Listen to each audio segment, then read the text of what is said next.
I would like to call to order the City Council Committee of the Whole for the review of the 2015 operating budget for this date of October 30th, 2014. Would the clerk please call the roll? Alder Holmquist. Here. Alder Thomas. Here. Alder Bussey. Here. Alder Wood. Here. Alder O'Connor. Here. Mayor Miller. Here. Alder Spade is excused. Please rise for the Pledge of Allegiance. I pledge allegiance to the flag of the United States of America and to the republic for which it stands, one nation, under God, indivisible, with liberty and justice for all. I'd like to welcome everyone to the budget process.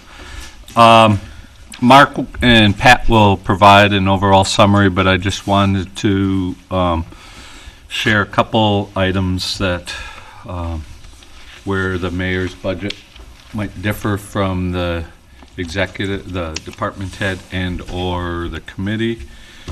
For most part, we were in agreement throughout the process, and they submitted what we mutually agreed upon. The exception being the library. You will see a difference between the committee. The director, I think, was in line with the mayor, and the mayor with the director, but the committee did not see it the same way, and I just became aware.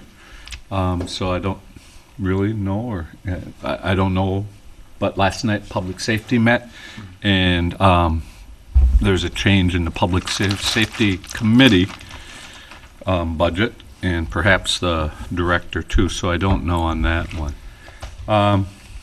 The big idea, again, we tried to maintain the marching orders to staff was pretty much business as usual, so only bring forth exceptions where there was a belief to be a requirement or a need that was not being fulfilled with the 2014 operating budget.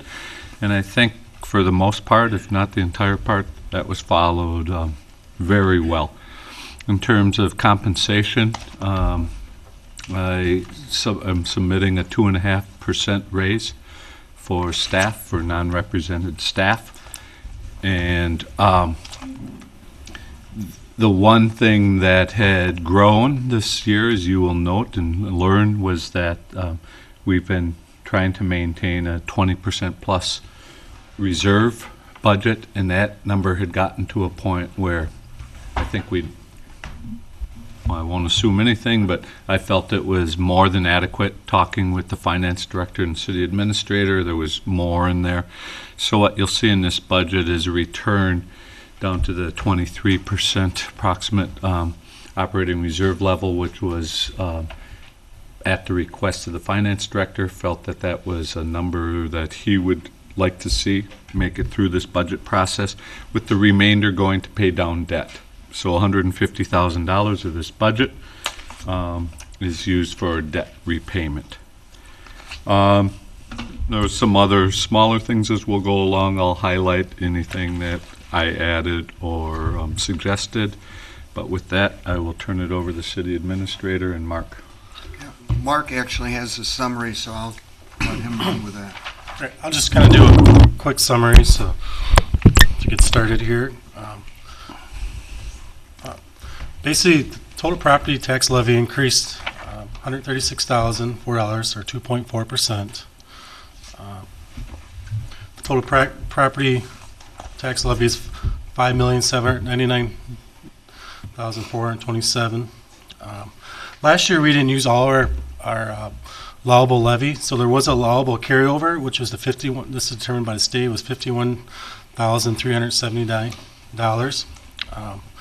Also, the levy limit, we're at 1.14 was our new construction number, and that was approximately 64,563. So we were allowed to increase the levy, the non-debt service levy, of 115,942. With that, so the actual amount of non-debt service increase is 59,563. With the balance of a difference of 56,907. So basically a little bit about the carryover amount. As you know, debt service is exempt from the levy limit. The debt service increase is $76,969. The tax rate actually decreased by 10 cents from 6.12 down to 6.02 or 1.69%. The reason for a lot of this is our equalized value jumped. This year, I think I went up. Let me get the exact. The equalized value went up about almost 2.79%. If you look on page 8 of the book, you can see the difference from this year's equalized value and last year's. These next two graphs, we're going to talk about the average tax increase on an average home, a residential home. Last year, the average was about $240, now about $261. It's an increase of $101.52. The average for commercial went up, had a slight increase in their assessed values increases. They only went up $6.87. Basically what happens in there is when they're doing their assessments in the equalized values, it's shifting a little bit more from the commercial side to the residential side, so that's why you're seeing that little bit of a shift right there. Total expenditures increased. Just interject, which was last year, commercial had a much larger. Yeah, last year. So this Yep, fluctuates it fluctuates. without any governmental control in it. Yep. It's just an Definitely. assessment. It is up and down. Total expenditures increased to $10,219,585, or 3.7% increase from 2014. Basically, this budget maintains current services. Salaries increases per union contract are 2.5. Wisconsin retirement decreased from 7 to 6.8. Health insurance here increase is projected at 8%. Currently, we don't have an official number right now. We are negotiating because the number was higher that came back to us, and we sent it back to them to get it lower with that. So the number, hopefully we'll have an answer with our broker either tomorrow or Monday for sure, where we're at with that. The undesignated fund balance is 23%, and the policy is 15 to 20%. Quick question. What's the formal council policy on the percentage of fund balance? 15 to 20% is the. Okay, so, okay. Yeah. I see it down at the bottom. Here's some couple things I just wanted to point it out. I put this in front of you too. There's a sheet I put in there. Transportation aid increased by $110,000 from last year. I gave you the sheet that we get from the state that has the formula on how it's all driven. Basically, you're able to increase by 15% of last year or decrease by 10%. And we're still increasing because of Monona Drive and other capital projects. It is an area to look at because eventually we are slowing down our capital projects for streets. So that number is going to level off and eventually start declining a little bit. Our exempt computer aid increased by $85,000. It was another big increase. Our equalized value, computers have equalized value too because they increased, I think, $42 million was an increase in our equalized value for computers. So it's about an $85,000 increase for exempt computer aid. Leases increased by 3%. Expenditure restraint decreased by $62,000. We didn't qualify it for this year because it's based on your budget years. It's based on the prior year's budget, so it's based on 2014 budget. And last year we used some fund balance to increase the expenses in the general fund. We did some transfers to pay off some capital projects. So when we did that, that put us over the required amount for expenditure restraint. So we did not qualify for that. But then currently in the budget, we were not qualified again for 2016. Once we add in the using that fund balance for the expenditures, you'll see when it gets to the EMS budget that we did increase ambulance rates. The Public Safety Committee. We are proposing to use $150,000 of the fund balance. Like I said, it is 23%, and again, the council debt policy is 15 to 20%. And if you look on page 1, there's a little box down there. You can see where we're at, kind of the details. So we are using $205,000 with the fund balance. We're using, cable fund is using some of their about 55,000, almost 56,000. A lot of that's for the equipment upgrades, because their capital goes through this fund balance. So this is for the new rate. Most of it's for the radio station. Challenges ahead. We could have a new governor coming in, or the current governor. So there could be a new governor's budget, could have some changes for us. Like I talked about transportation aid, I see eventually it's going to start declining. It's a couple years down the road, but eventually will decline. Expenditure restraint, kind of talked about that. It's one thing, if you want to qualify that, you'd basically have to take out what we're using the fund balance for.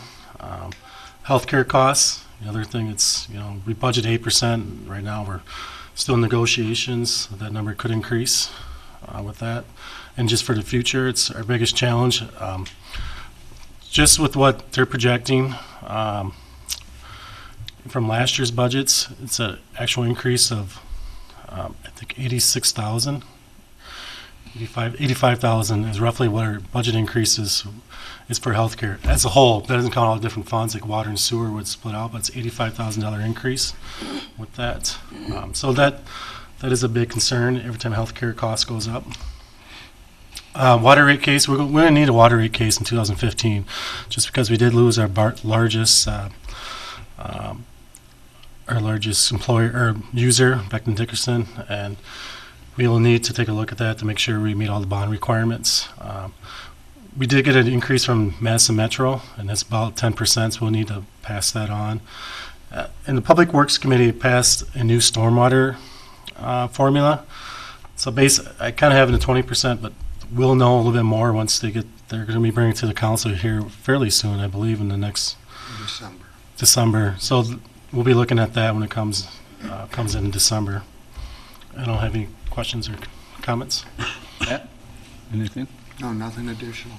Alder Bussey, Alder Holmquist? You said that the 150,000 that we would take from the fund would be used for debt service. Is it going to pay additional principal, or? It will. We're with Jeff. I mean, as soon as these pass, we're working with Jeff to pay off additional principal. So if we're normally paying off this amount, we're going to pay off 150 more in principal this year. Correct. Since we borrowed the money, it makes sense to Yep. get rid of the principal. All right, thanks. Can you speak to the, I forgot the term that you used, the thing that we didn't qualify for this year? The Expenditure restraint program. Can you just share, is it a proportion? Yeah. Or if you go to in the page sense of 1, 150, if we reduce that down to, Yeah. can we leverage different money? Yeah. If you go to page 1, basically expenditure restraint, the estimated rate this year is you can only increase your general fund expenditures. It's by 2% for next year. So if you look at the actual increase based on the budget, it's 4.58%. What you put in there, because we have to take the money out of the general fund of the fund balance, 150,000 in there. So that when we put that in there, that puts us over the expenditure restraint. So if we take the 150,000 out and not use it, then we'd be under the 2%. I don't know if that makes sense to you. But our fund balance would be at about 28, Then be around 29%. 28%. So So it's how you want to manage that. Can you shift the fund balance to pay for and borrow less for this upcoming year? You can, but it still has to be shown for accounting purposes and budget purposes. We still have to show an expenditure either going to the debt service fund or the capital projects fund. So the 150 shows up automatically in the expenditures when they do their analysis. So there's really nothing we can do about that as far as expenditure restraint, because we have to show that for accounting purposes. unless you make changes to the expenditures themselves. Right. Which is why we're here tonight, to consider that. Any questions from this end of the table right now? All right.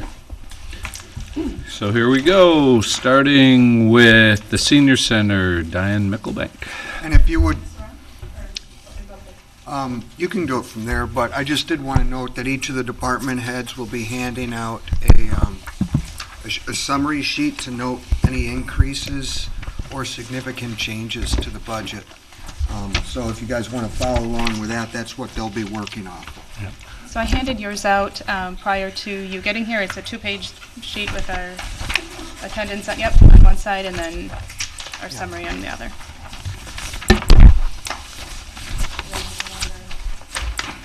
You want to read pages Oh, out, yeah. always, Mark, please? That helps us. Yeah, it should be- Starts on page 128. So basically, we do have a few increases to our expenses for this senior services budget this year. For contracted senior services and home chore, these are both East Madison Monona Coalition of the Aging contracts. Contracted senior services are case management, and home chore is the program where volunteers are matched with seniors who need work done in their home. So those are basic 3% increases due to salaries and health insurance increases. One thing to remember is even though they aren't counted under our personnel, a lot of it is personnel that we contract out. So that one's pretty basic. The electronic attendance system, this is the new system that we installed this summer, the My Senior Center program, where we do all of our attendance electronically. That has a maintenance fee of $1,900 annually, so that's an additional expense for our operating budget. RSVP on the bottom, that's the Retired Senior Volunteer Program. This is a person who coordinates rides for seniors by volunteers, so senior volunteers. And it's a great program. And the note at the bottom, RSVP, just like most senior services all over the country, has had a dramatic increase in use. And I put the latest attendance graphic on the back of this sheet just so you can see every month in 2014, except for January, which nobody went out in January, we've had an increase in attendance. And August was a dramatic increase. So it's the trend. More seniors are out there, more seniors coming to the center. So more dollars are needed to get things done. In the revenue area, we are doing an increase of $2,000 to try to offset some of these increases. Any questions? Alder O'Connor? I'm wondering, how does RSVP relate to the Monona Lift? I mean, they're both ride services. Mhm. Are they to different Yeah. locations, or what's the? So RSVP could be any day, anytime, anywhere that a volunteer would drive you. Okay. So weekends, evenings, and to those places just beyond where the Monona Lift could take you. Okay. So that the VA, UW Hospital, even though the express goes there, if you're there for a doctor's appointment, you either have to be there all day or have such a short appointment so early in the morning that you'd be done within the express route. Okay. Thank you. Anything on the expense? Alder Bussey? On the revenue, I'm looking at the senior center program fees. We were at, in 2013, about 11,500, and then we're estimating to drop to 10 in 14, and then we're dropping down to 8 in 15. It's actually My- going to be 10. That was a recommendation from Mark. We've just kept that steady, and he kind of brought to my attention that we have been drawing in more than that the past couple of years. So because of our increased numbers, I think we can bring in increased revenue without increasing fees. What we've had happen in the past when we've increased fees is we just lose numbers. Yeah. Obviously, seniors' incomes are not increasing as quickly as Right. the working population, so we have to just be careful or conservative when we increase fees. I see. So on the far right, you're recommending that's where the added 2 comes in on your sheet. I got it. Thanks. The Alder concern Holmquist? with that has to do with you only have so much space and you only have so much programming that can happen. So despite the numbers increasing for the senior center overall, their big limitation is space to be able to offer programming, to maximize for the numbers of seniors that are attending. And so there's kind of an unusual supply and demand issue with space limitations, but I think this is a realistic goal for the revenue side. Further questions? All right, thank you, Diane. Good job as always. Next, we have the community media.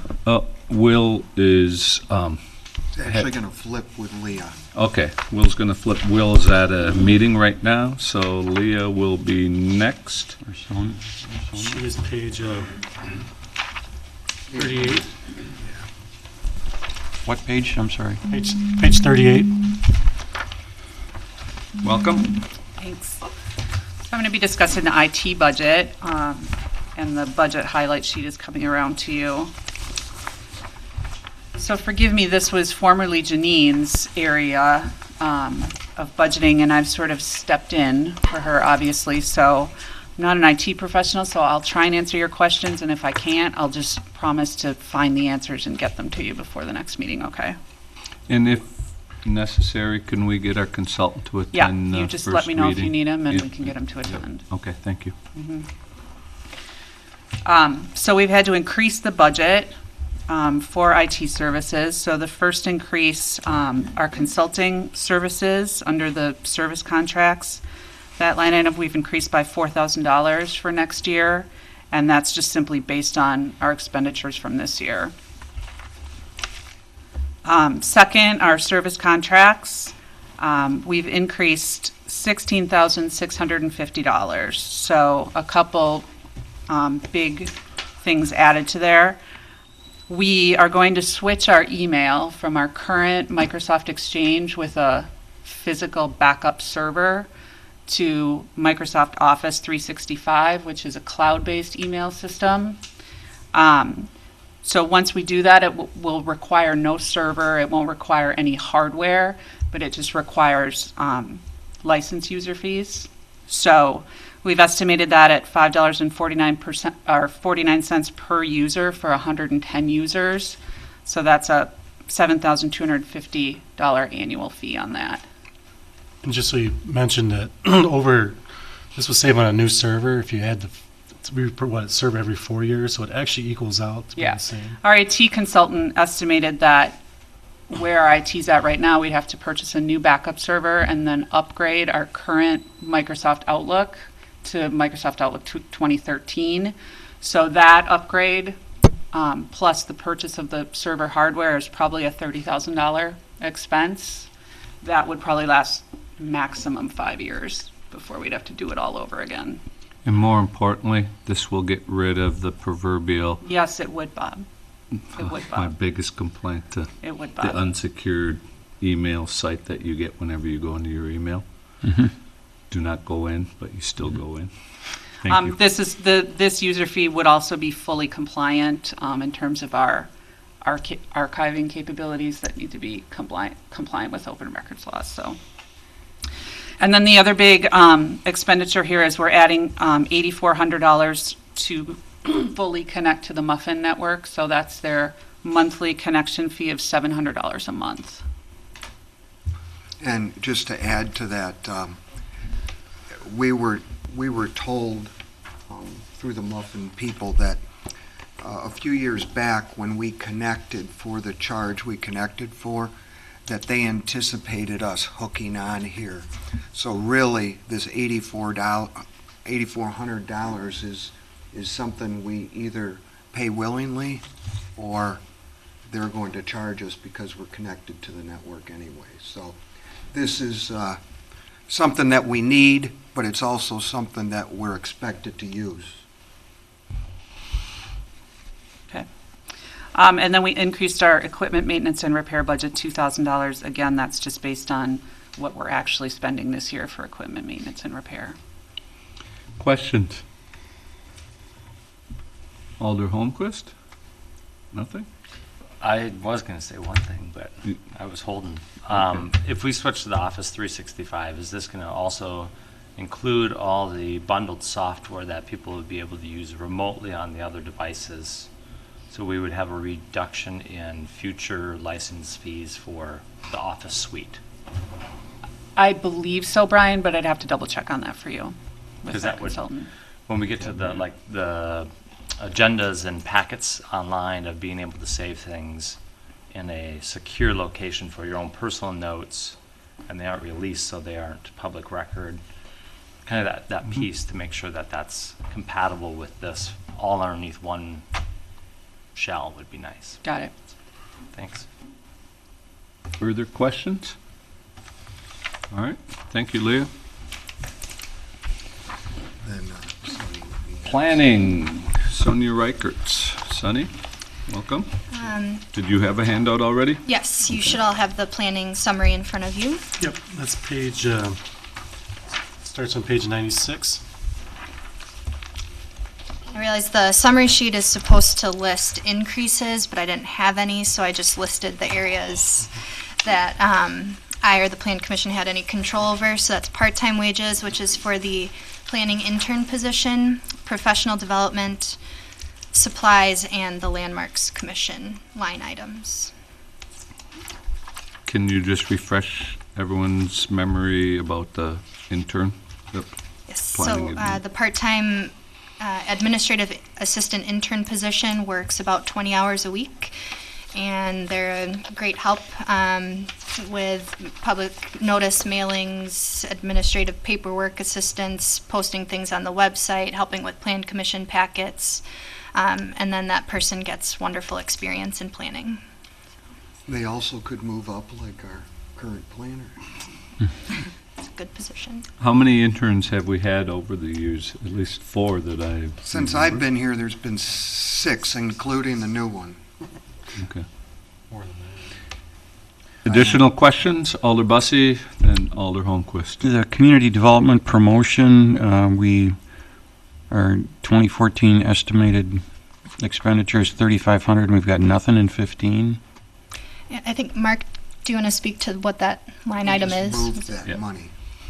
Yeah, that's the, Yeah. Is it CDA now, or? Yeah, it's in CDA for marketing right now. for marketing for potential Visit and Convention Bureau and Monona Chamber of Commerce. And We'll address general those. marketing. And general marketing, That was my question too. consolidation. All right, anything else? Thank you. Drive safely. That's good. Next, Public Works, Mr. Stefani. All right. Page, Mark. We skipped the clerk. Oh, Oh, okay. skip the clerk. Okay. You could skip the clerk. No, we're gonna follow the line. I apologize, Joe. My fault. Jones handouts. What in front of page? Clerk. Clerk is on page 30 and 31.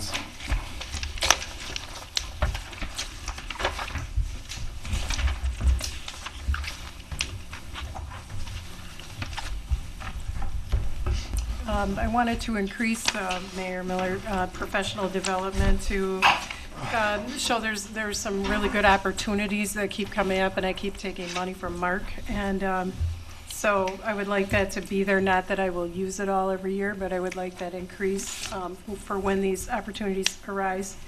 Office supplies are all charged through the clerk's department, so that's why that is so large, as is postage. So it's not that I'm buying all that supplies and mailing all those things, it's the entire city. Public notices, we're anticipating increased usage there. So that's the clerk's office expenses. There's no questions. Moving on to expenses for elections. Election salaries, we kind of keep even though it goes over and under from year to year, because of the change in number of elections every year from 2 to 4. It just goes back and forth, so we leave it the same. No change in service contracts or public notices. Increasing election supplies, we now have to provide special voting deputies, and they need supplies, so I wanted to increase it to cover their use. Yeah, for that, instead of having a yo-yo every year with Yeah. different elections, 2 year, 1 4 year, 1 year, we just kind of keep it constant so it evens out over the years. Questions, Alder I O'Connor? guess that was my question, was does it even out? Because this coming year, I assume you'll have a fairly large amount of that left, because there's only 2 elections, right, in In 2015? 2015, yes. And then do you use that money, would you use that money in 2016? Goes In to the fund addition to- balance. Yeah, it goes in the fund balance, it's carried over, used to the next year. So, Even- Doesn't get separated, so it's, just goes to the basic pot of money at the end, the fund balance, and then yeah. if it's over, we'll just, it's really from the elections, but we'd use it for it, even though it's not designated for the elections. So it's, like, you can look at year 2012, we're at 31,011. That was the So we kind recall of, year. it goes back and forth, so it does go into the fund balance and it comes out. We just don't say that money's designated for the elections, but technically, it is. Mark, I have a general question, which I'm going to ask you now because I might forget it later. If we have unexpended money here, like Joan might have, can we use that money to pay in December of 2014 for an expenditure for next year, but it comes out of this year's budget? And therefore, would that positively impact our restraints?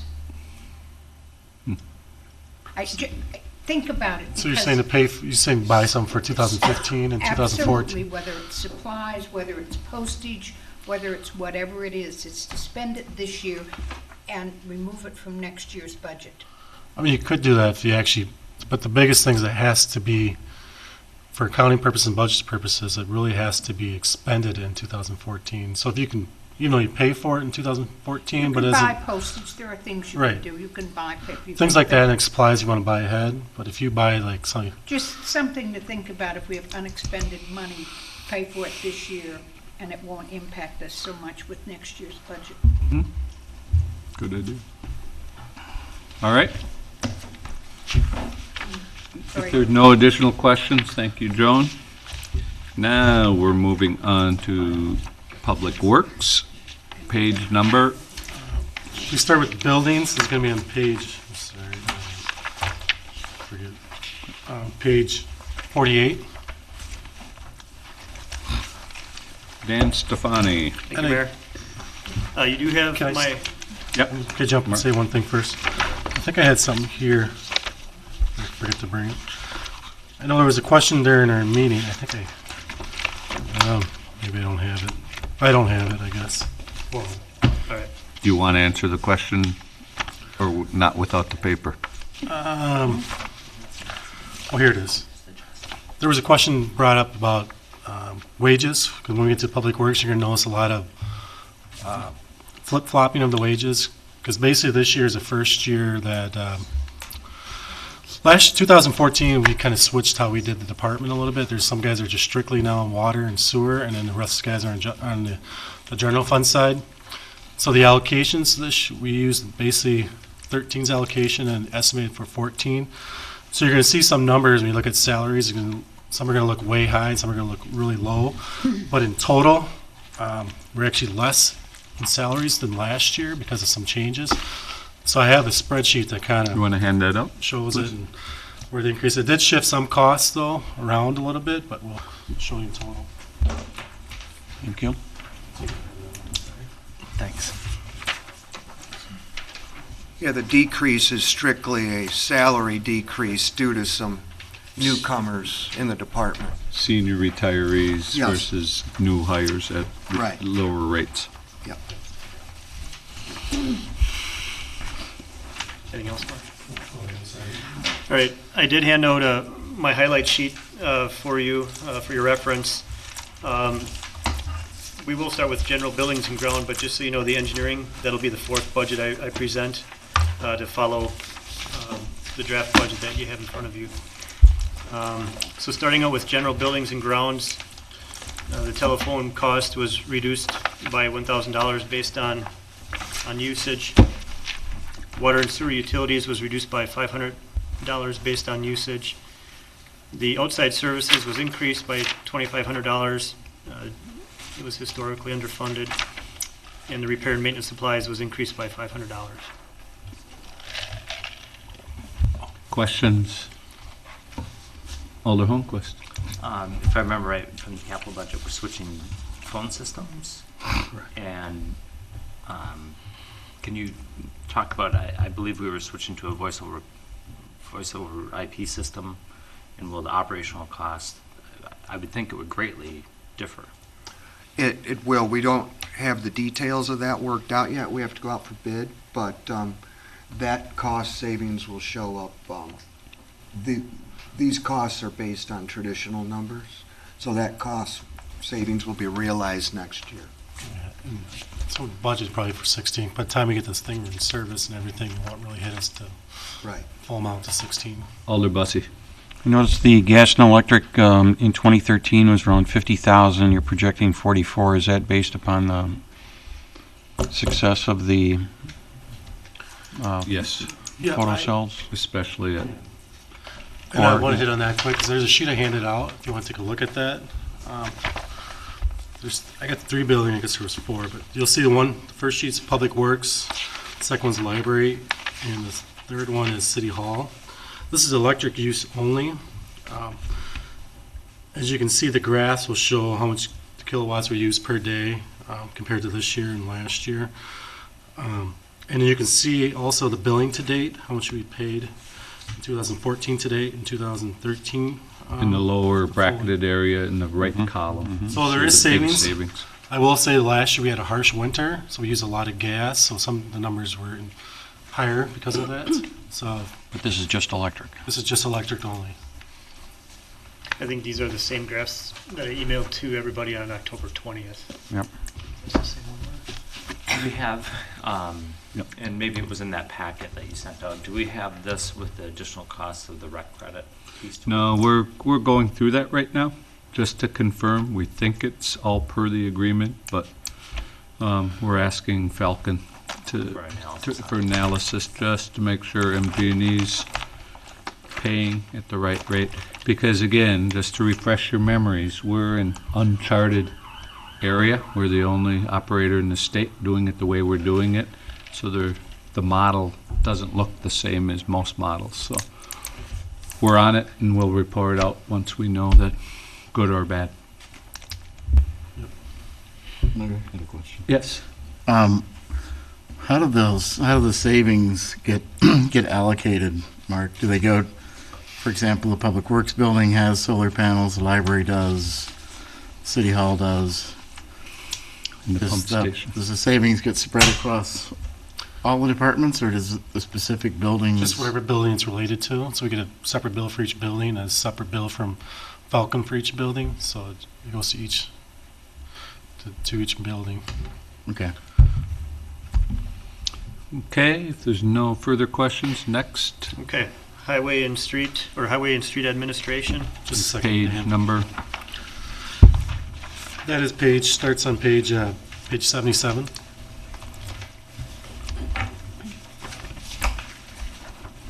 The only significant change with this budget is professional development was increased by $1,000. Now that's for training for our new Public Works foreman.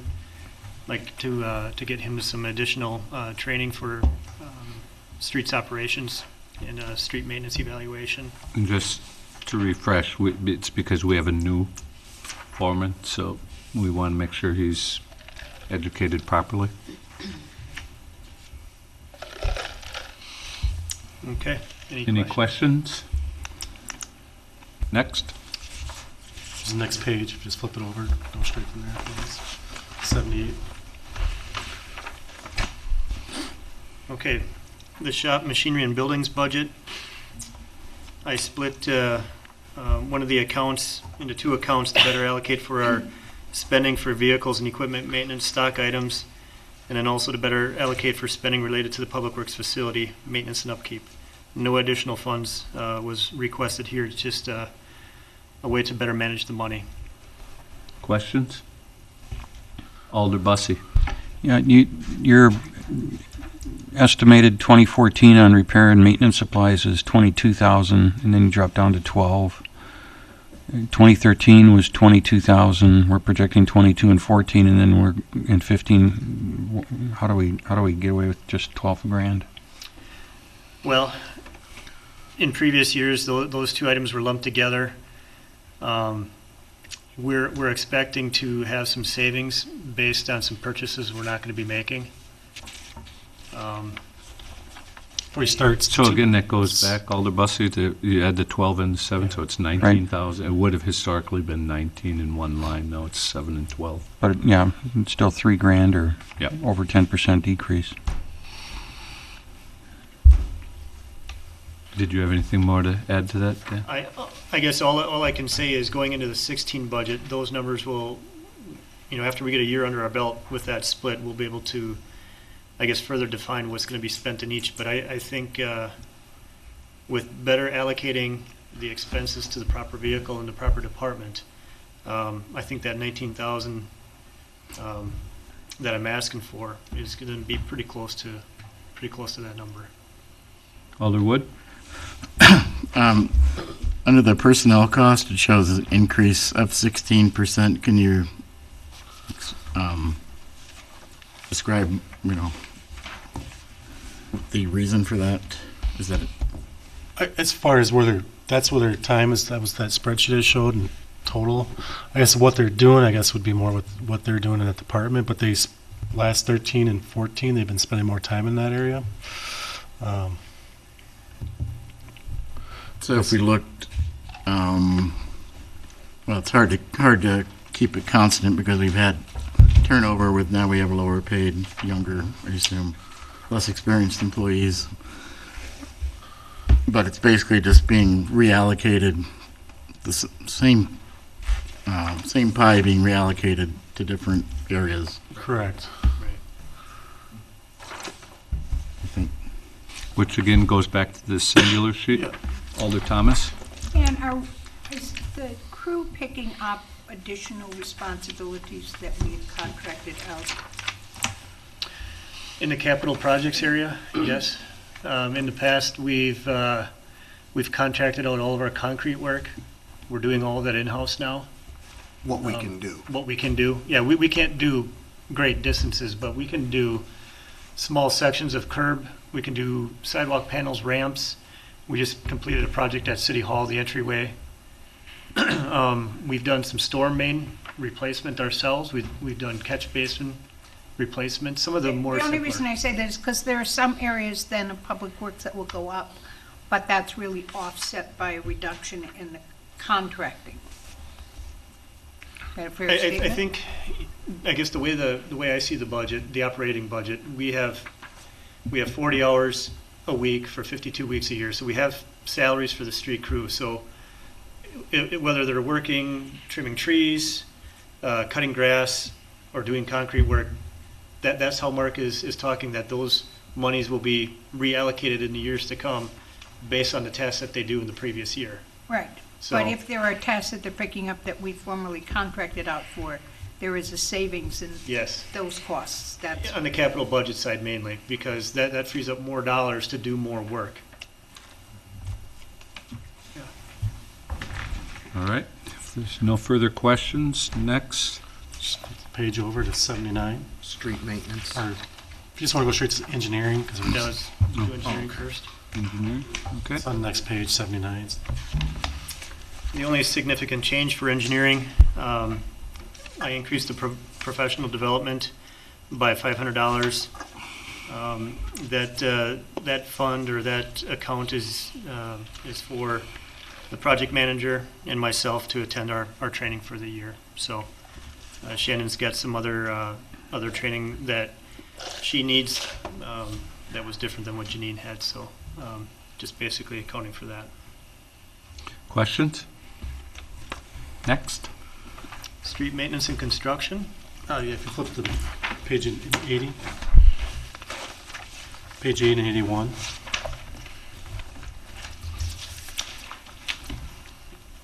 Okay. Starting off for this budget, I increased the professional development for the crew by $750. There's certain training that I'd like to get them going to now in the future that I think that they should be part of. It's just education for what they do. It's being part of part of Public Works Association. So I want to provide more opportunities for all of the crew to experience these educational opportunities. So that's why that one's in there. I'm asking for more money in the street outside service account, an increase of $24,200 to properly fund annual crack filling and pothole repair. $35,000 of the total requested would go to road maintenance.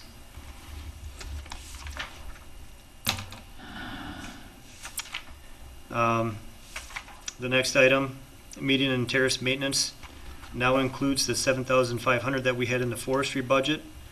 That was dedicated to the Monona Drive and Broadway tree trimming. The balance of the money allocated here was previously budgeted annually for terrace and median maintenance, which will be completed by part-time city staff in 2015. The administrator and I think we're going to be moving forward with a plan, if you all approve it, next year to complete the median mowing and maintenance on Monona Drive and Broadway with our own part-time staff. In the past, that's been contracted out. So basically, we're taking those funds plus this $7,500 to hire 2 to 3 part-time guys or gals and buy some equipment to do this work in-house. Pat? We're also going to take care of some of the properties that have not been maintained appropriately and notify those residents as we do so. The intent here is to show what quality workmanship can do for presentation of the drive.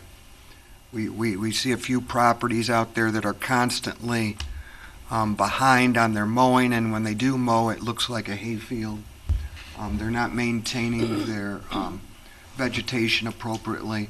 By having this control and allocation of these personnel, we'll be able to do a much better job and on a much more timely basis.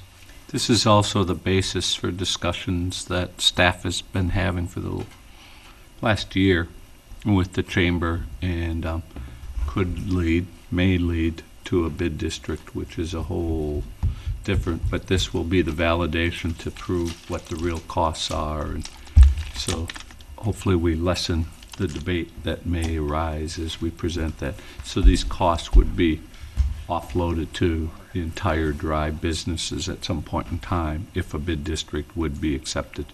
Alder Thomas and Alder Holmquist. Are they required by ordinance to maintain that property in front? They are, but not. They're required by ordinance. I believe it's 18 inches in grass. It would be levels that are not acceptable, given the amount of money we put into Monona Drive.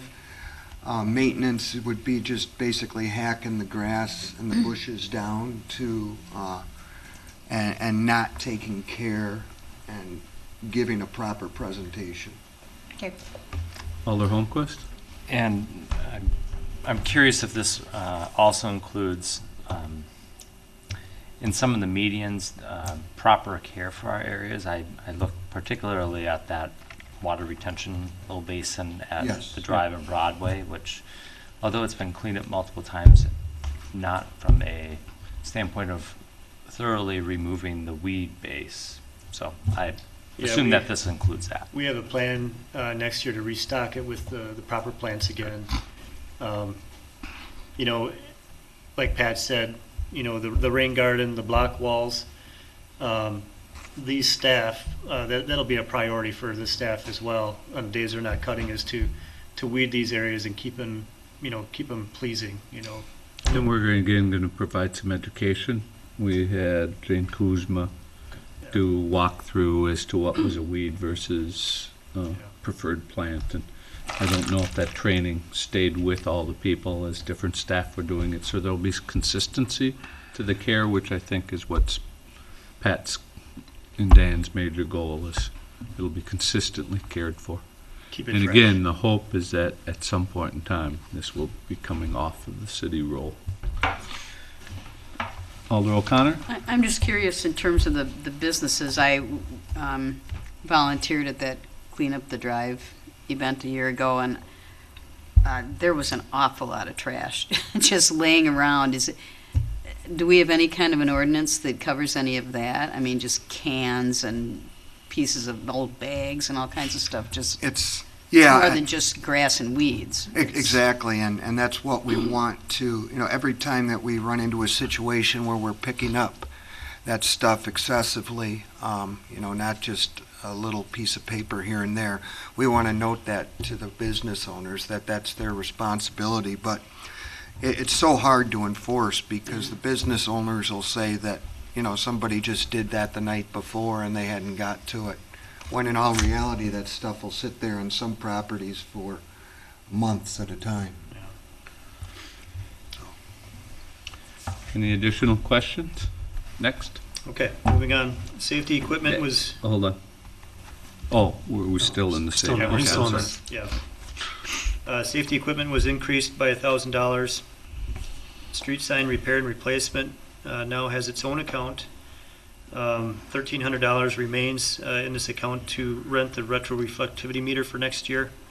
In the future years, this account will fund street sign repair and replacement, and the dollars will be shifted from the account line item just above that in the 2016 budget. The snow and ice supplies increased by $7,400 based on salt contract price, and we are ordering an additional 40 tons in 2015. We come very close to running out this past year with our original allotment, so we're just putting more in stockpile. Questions? Next. Well, I think you want to go on 81. Did you hit that one? Road related? Yep. Yeah, that's next. Road-related facilities, the street lighting is increased by $5,000. That's based on the MG&E billing for our city streetlights. And a lot of that is based on the amount of new lighting we have in the community. New lighting, right. I know MG&E is working on getting a rate approval for the LED, getting a rate structure for LED lights, so that'll impact our Monona Drive Phase 3 section. Older. Actually, my question's at the previous one. I just didn't think of it fast enough. And it had to do when you were talking about the snow and ice supplies. I'm not sure if this has been brought up in the past about joint buying agreements with other communities to get a better rate. We, Maybe that's, well, pretty much every community now buys from the DOT contract. so it's all underneath that Yep, the it's one. all under the DOT bid. So we get our salt delivered straight from the dock in Milwaukee. Alderwood? I actually had a question on that street maintenance and construction budget as well. I guess if you could just help me with sort of the big picture. Again, it's a sizable percentage increase in this budget.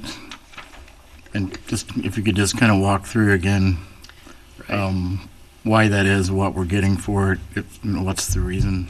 The big increase in this budget is directly related to the street outside service to increase our street maintenance for crack filling and pothole repair, and the extra $7,400 for the salt purchase.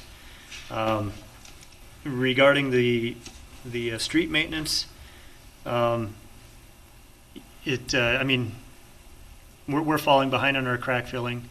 There's many areas that that we could do small patching or infrared heats. So this money is to catch up, and hopefully I can maintain this funding level going forward, so we can, address these roads and the cracks when the roads are rated 7 versus when they're rated a 5, when we need more money for maintenance. So it's to catch up and hopefully keep our roads in better condition than what they are. Okay, and then the street salaries and snow and ice salaries, is that, again, just attempting to reflect better what the actual practice Yes. has been? Yeah, and basically, the overall salaries for Public Works increased $10,000, but you can see the shift in Parks. Parks is where it went down from like 70,000 down to 45. So that's where that, looking at everything, seems like it's increasing in the other funds. It does decrease in the Parks is where your big drop is.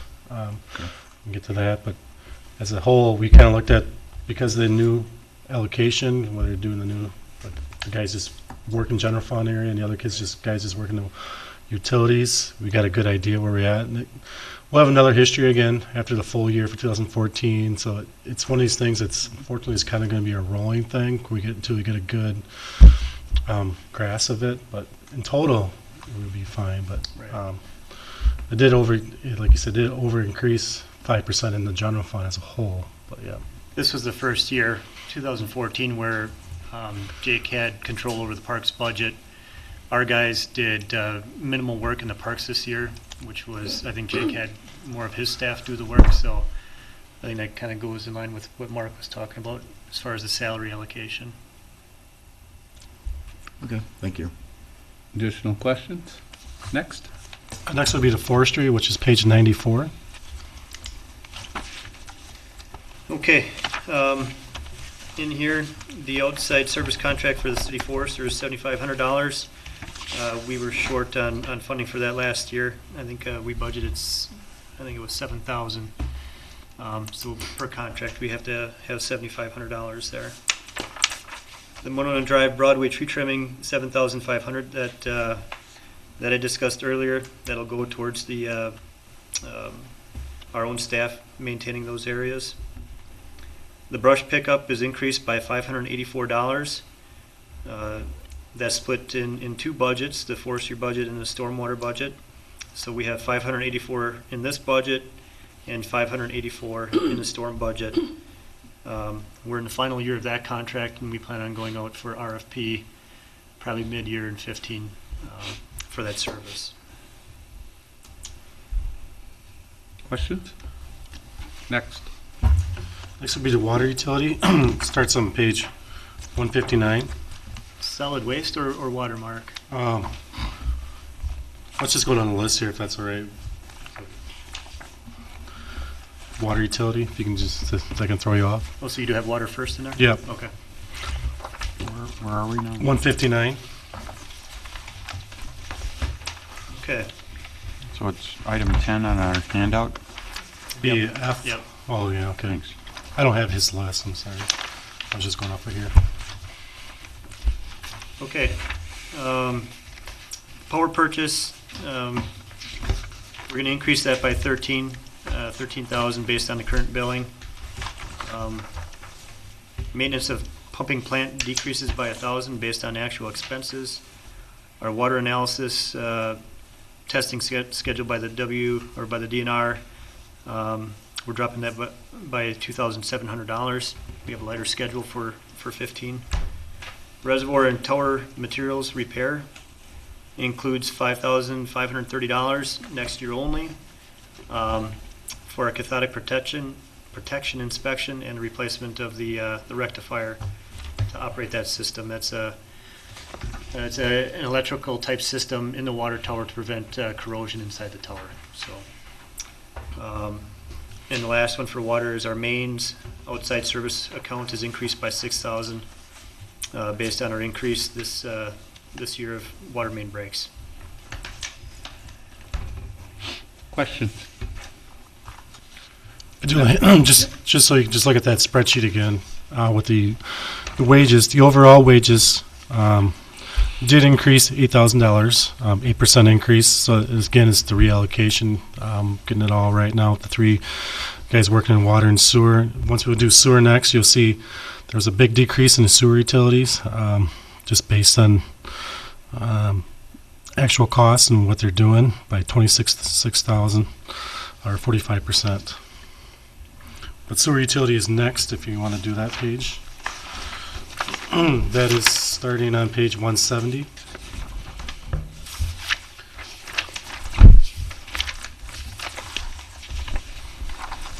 Okay, the only significant increase for this budget is our disposal service or treatment service at MMSD, increasing the allocation by $12,113. And you said that was a 10% increase based on the summary, Mark? Well, Yeah, roughly about, was that 10%? after everything added in there, about 10%.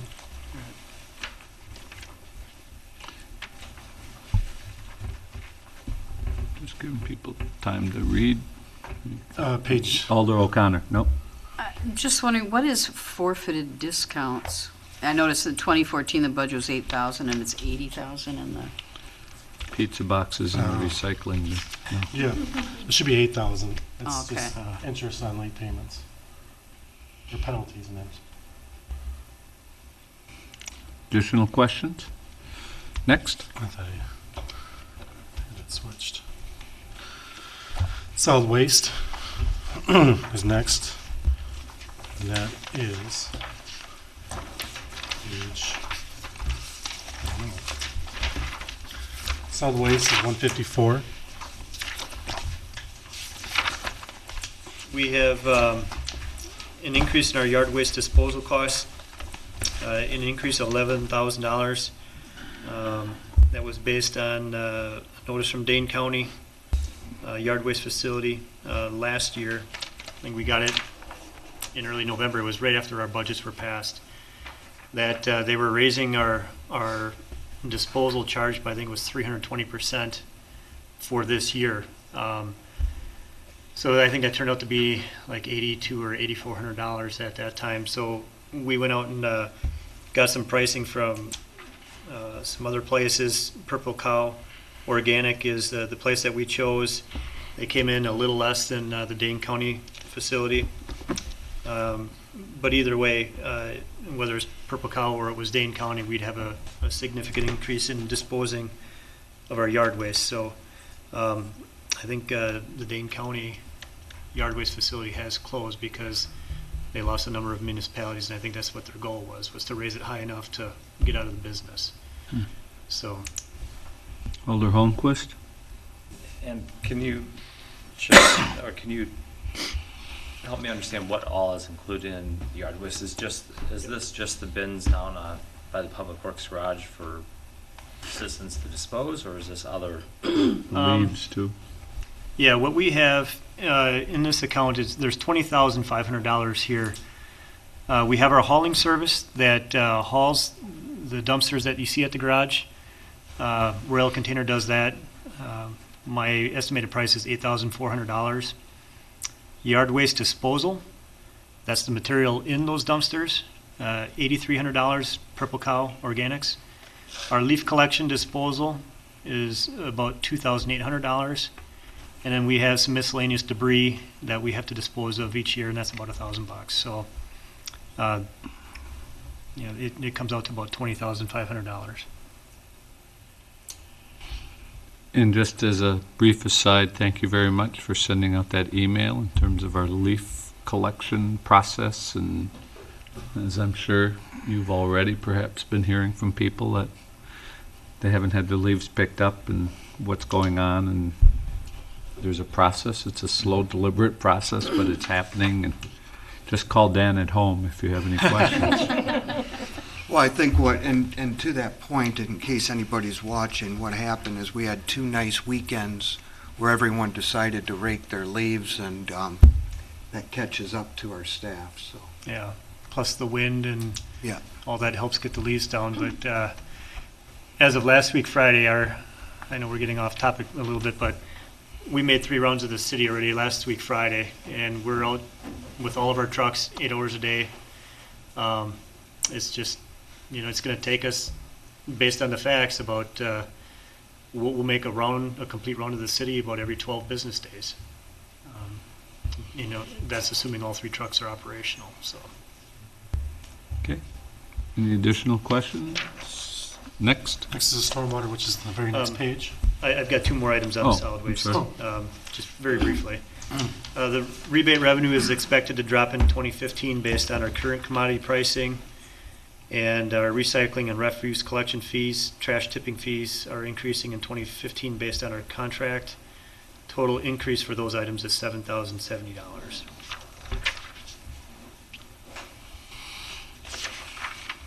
Okay. Stormwater is the very next page. On stormwater, our fuels and additives increased by $3,620 based on our past expenses. And our brush collection expense increased by $584. The other half of that's in the forestry budget. Again, that's, we're in the last year of our contract, and we're gonna go out for RFP next year for our brush chipping. That's all I have listed for my significant increases or decreases. Be happy to answer any other questions for you. Good job. Tom's next. All right, welcome back, Will. Any great news from our programming? Can you tease us about our radio station programming? Yeah, it's going well. We finally had someone from Madison Media Institute there, and that whole school is pretty excited about what we're doing, so I think it'll be a great partnership. They have a lot of equipment that, at their disposal, so we're doing some great strides for us, I think, in that area. All right, what page, Mark? Page 104. We have a handout? We'll be handing that out. Okay. Just so you know, on this one, we missed at the very beginning. We talked about committee budgets compared to department budgets. Page 104. 104, thanks. You'll see there's some differences between what the committee recommended and what we actually have in there. And there were some changes after the committee met too that we put in there. And that's not because there was necessarily disagreement between the mayor or staff or the committees, but the radio station has been, it's a real-time evolving process as we try to determine where the antenna will actually be hooked up and at what height and things, and that changes by the minute. So, Will? Okay. Well, I think that's the key, I would say, to this budget for this year moving forward is that it's, I'd like to say a little fluid, I hope, because we don't know all the expenses and equipment and those things for the radio station. And we don't, most importantly, we don't know if there's going to be 100 volunteers or 1. So it's going to be a challenge throughout the year, but also a lot of opportunities for community media. So I think that's where we may get a lot of fluctuation. If you look at number 1, I guess I'll start with the part-time wages. I put an increase in there of $3,981, adding 6 hours to the already assistant media coordinator. With all of the added responsibilities with the radio station, already just trying to get an antenna placed, there are currently 3 committees right now that are going for the radio station. Marketing, programs and operations, engineering, and marketing is just starting. We haven't done much yet, but those are taking time. There's a lot of time being taken just starting the radio station. So that person, the assistant media coordinator, will have to take over a lot of the television responsibilities while the radio station gets put together. There's no way. Right? Okay, go ahead. If I'm calculating right, you work half-time for the school, they pay half your salary, you work half-time for them, which Correct. means you're 1/4 time on cable now and 1/4 time on the radio technically. Right. Which means that's 10 hours, which is not much, so clearly it seems to me that you need some help, because I don't know how far you stretch, but. Well, that's where I would get to next is what we have here for the part-time wages is simply just to kind of keep everything running.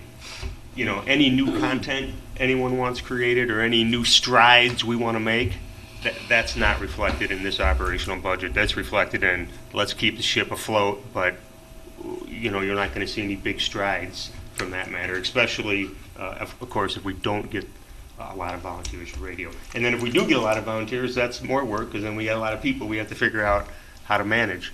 So, yes, your point is exactly right.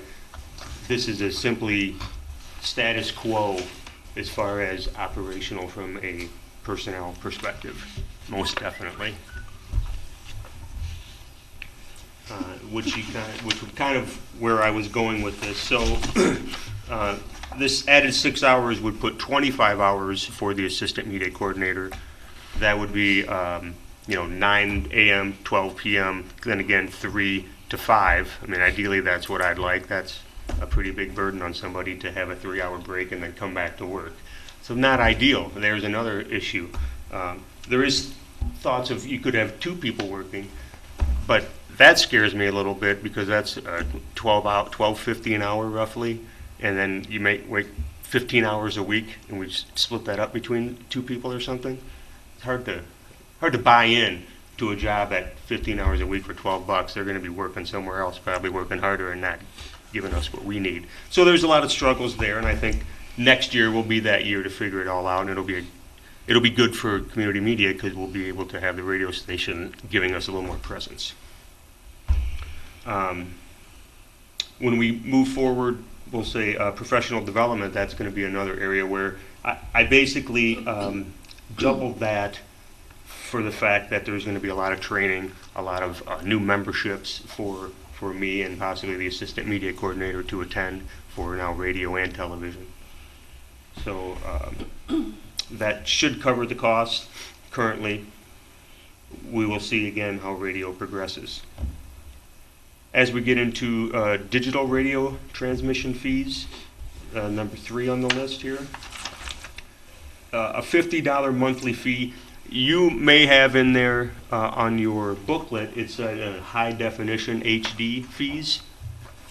Well, just last night we had our engineering meeting, and HD radio is a significant cost that we just cannot do, and if the payoff isn't there. So really that $50 monthly will probably more so go to streaming the content, streaming the broadcasts. What line is that you're talking about? I'm sorry. It says studio and program development, the $2,000 or what? Yeah. So I just want to make sure. Radio transmission. So the 1,414. Yeah. 1,400. Which would not have been even close to the right amount had we gone forward with that. Yeah. Right. Okay, but that's the line you're talking about right now. Yep. Okay. But there will be some streaming fees that will be very similar, so the number could stay the same.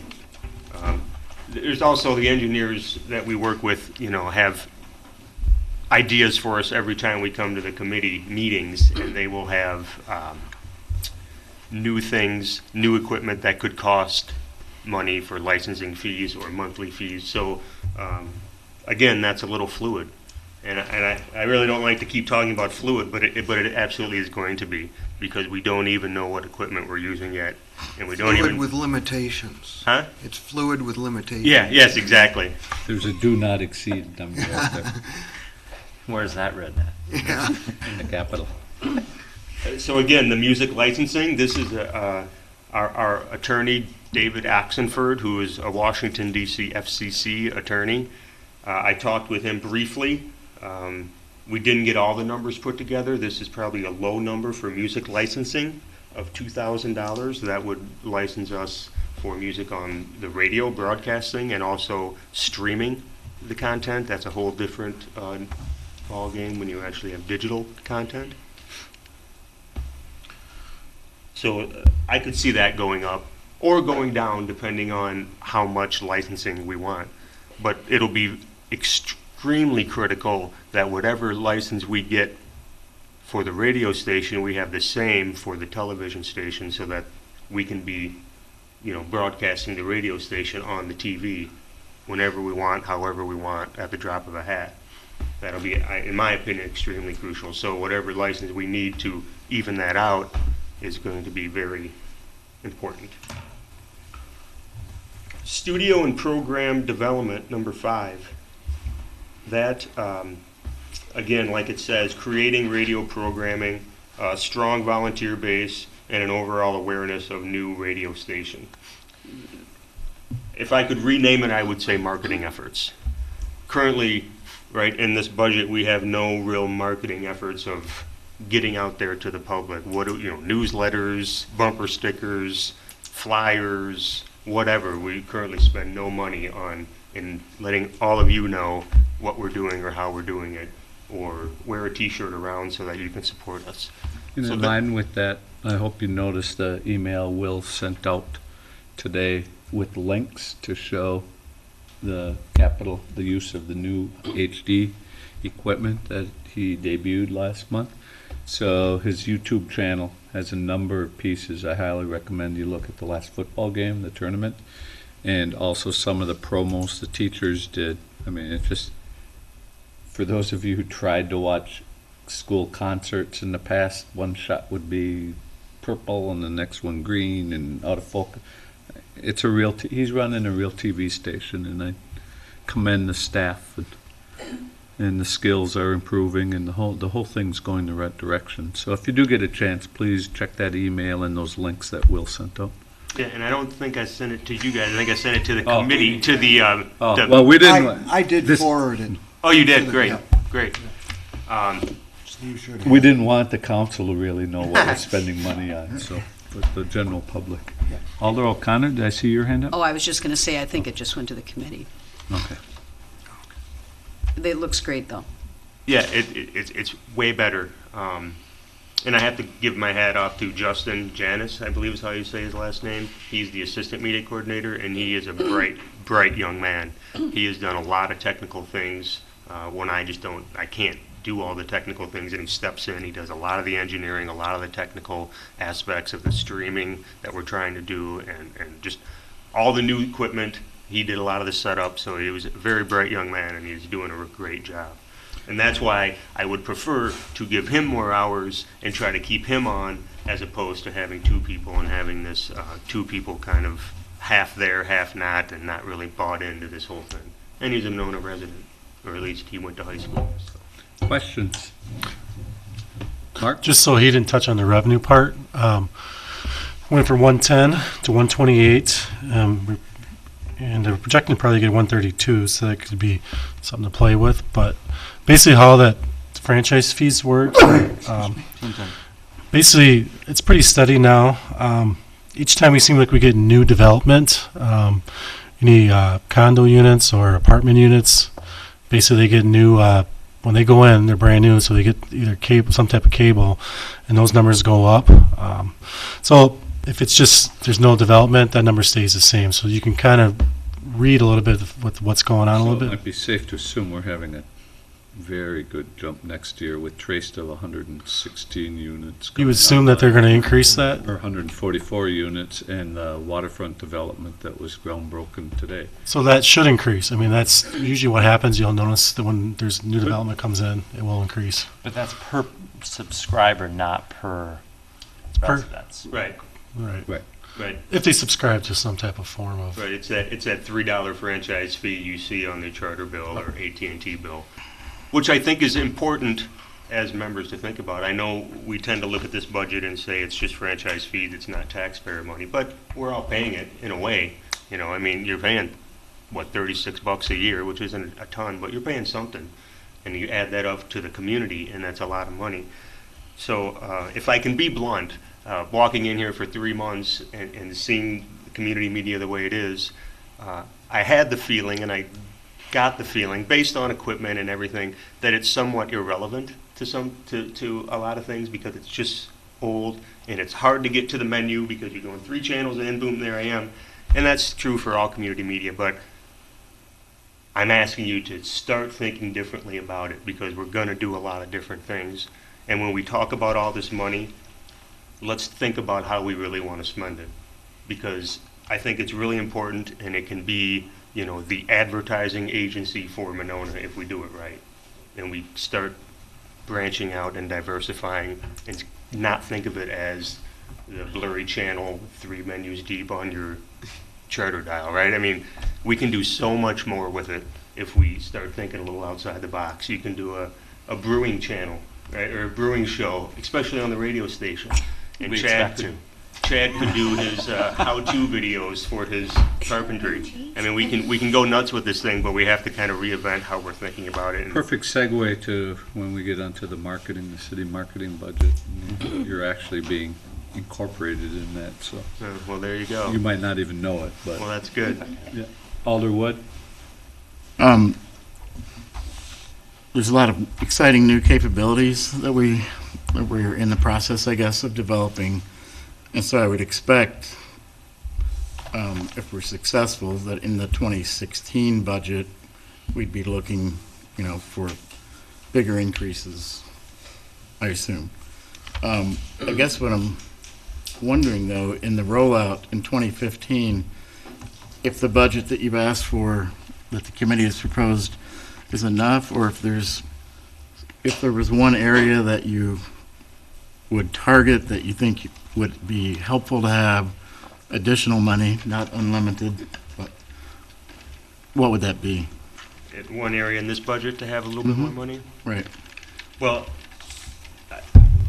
being, being from television and radio and being producing media my whole life, to me it seems almost unreasonable to be able to try to run a television and radio with one full-time person and one half-time person. That it's going to be extremely tough to do what we could do with both of them without having a little bit more presence. Now, maybe they both don't have to be full-time, but I think we have to figure out the right plan of how we're going to staff it so that we're able to effectively use both of the mediums the way they're supposed to be used. And if I could just interject one thing which is in line with that, and it might not change the difficulty in this first year till it gets transitioned, but one of the changes that's been brought forth by the school, and I'm urging them, but in the past this position has been school AV maintenance position, and Will's position was one that if a teacher wanted to move the monitor in their room from the left side of the room to the right side of the room, the only person they had to do that was the AV coordinator, who happened to be the Will position. And that was done time and time again, and that started to bother me because I didn't think that was the intent. And then through the interview process, Superintendent Olson was very impressed with the candidates and the background of Will and some of the other people, that they have started to do an analysis for the school district that they need communications skills that they don't currently have to get their message out too. So it was my hope that they might follow through in that position, would coordinate with Will, and he's not to be doing AV maintenance for the school itself. And so that was part of my, he's doing different things than what his predecessor used to do, and I think more strategic and more useful things, and he knows he's not to go change light bulbs in the projector in someone's hallway, something like that. But that doesn't mean that he isn't going to run into the crunch. And some of the committee members felt that there should be two separate people with the radio station and the media, and I was not one. So if this does get painful, you can blame the mayor. But I have a lot of confidence in the staff and the volunteers, but it may require looking at, you're right, Alderwood. I mean, it's not a question I came here tonight with, but in listening to Will talk about it, I'd hate to, roll out all these new media capabilities and then have them in some sense be failures in the community because we don't have enough funding behind it, whether it's people or what. And I really hope, because I think the radio is going to just be a whole new ball game, a very exciting ball game, and that is Will's, and I want him to really get on it. But where I think a year from now we might look back, and this goes back to the school. The school, we really haven't had quality output in some time because of some of the equipment issues, and it hasn't, as Will said, people thought of it as the hard channel to watch and listen to, and the audio didn't work. Will's done a tremendous job of improving and getting the system out. And as you watch the school concert choir, I think people are going to want more product at the school. I'm going to want more product here. So hopefully the school will step forth to help Will do more school programming with the shared equipment that we purchased now. And we will too, and I think next year I wouldn't be surprised to see him making a staff request. That would be very justifiable. But we'll see. Further questions? I also want to thank Alder O'Connor, who does not have a strong background, but has quickly graduated with a strong background in handling this committee, because there are a lot of moving parts right now, and there's a meeting every night, and there's a lot of things committees. going on. Yeah. Yeah, 4 committees. 4 committees going on, so she's to be Interesting. commended and has reorganized it and kind of keeps the organization to it. And then just finally, we'll tease Jake if the newsletter ever comes out, which I think it's December 1st. December 1st? Wow. That's a lot longer than I had been told. So anyways, we'll probably make the announcement before, but I wanted to announce that people are asking what the call letters are for the new radio station. And call letters are, 4 letters that generally, ideally have a, WHIT, hit radio, SAW. WOOD. Yeah, Wood Radio, yeah, exactly. So to try to make that fun and to get the community engaged, in the mayor's newsletter part, announced a contest to name the radio station. And there's the FCC has a program, a software program. You can go online and just put letters in. So if you want WOOD, you can see if anyone else has that. What you'll find is just about every combination that you would think in the world has already been taken by another radio station.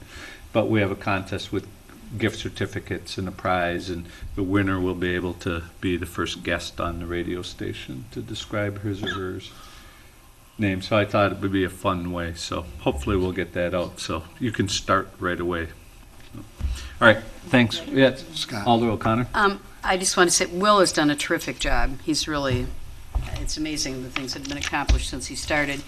And in terms of getting this radio station started, we owe a huge debt of thanks to Lindsay Wood Davis and Absolutely. all these Cast of people. It's thousands. amazing, the volunteers, these nationally known radio engineers that are giving us all this help for free, and programming people and marketing people. And he's just, there's probably 10 to 15 people total, I think, Oh, yeah. on all the committees, and who are all volunteering their time, and we're very fortunate.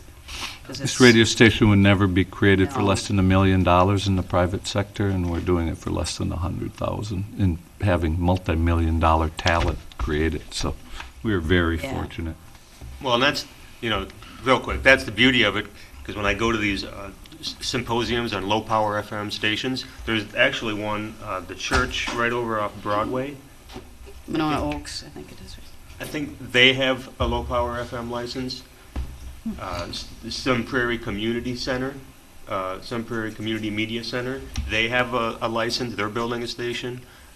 Lucier Community Center on Gammon Road by Memorial High School, they have a license. There's like 5 licenses real close around here.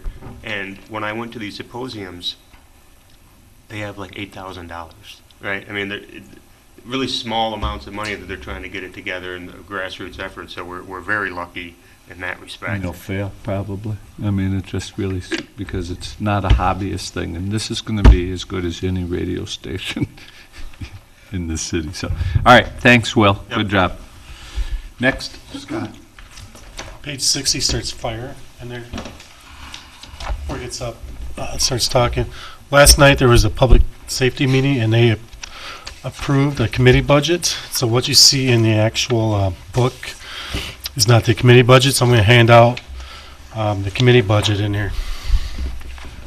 What page? Page 60. 60. You have your summary sheets.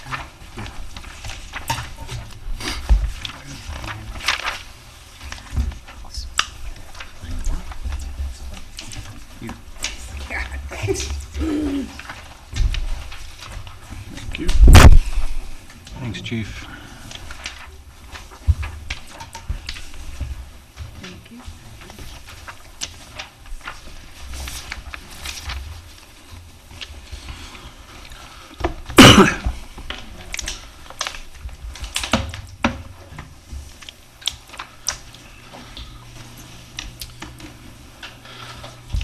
Okay, good evening.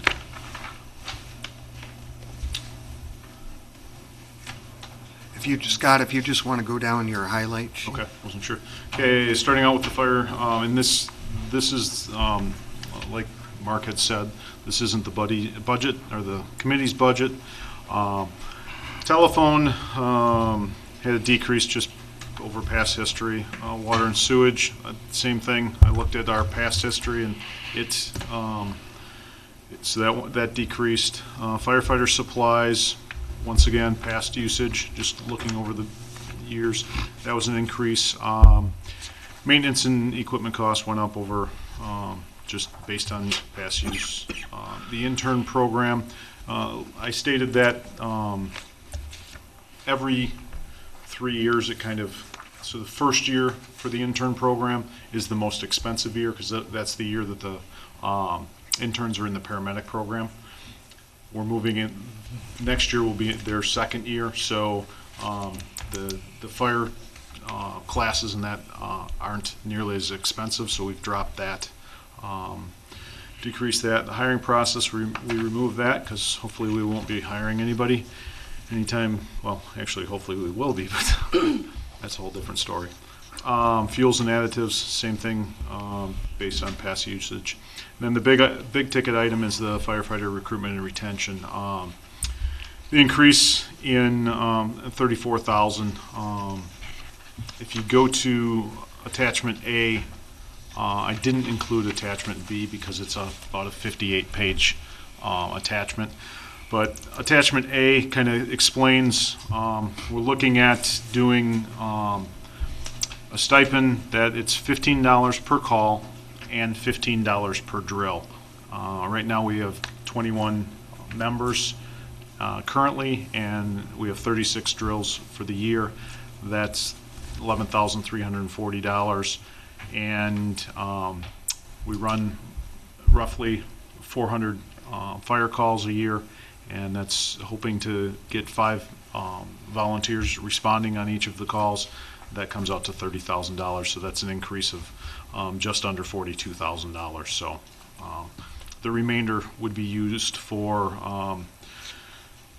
banners, flyers, that type of stuff for recruitment and retention. So The increase wasn't 41,000, that was the total. The increase was 34,000. correct. The Okay. increase is I think you just misspoke a little. 34,000. Right. Yeah.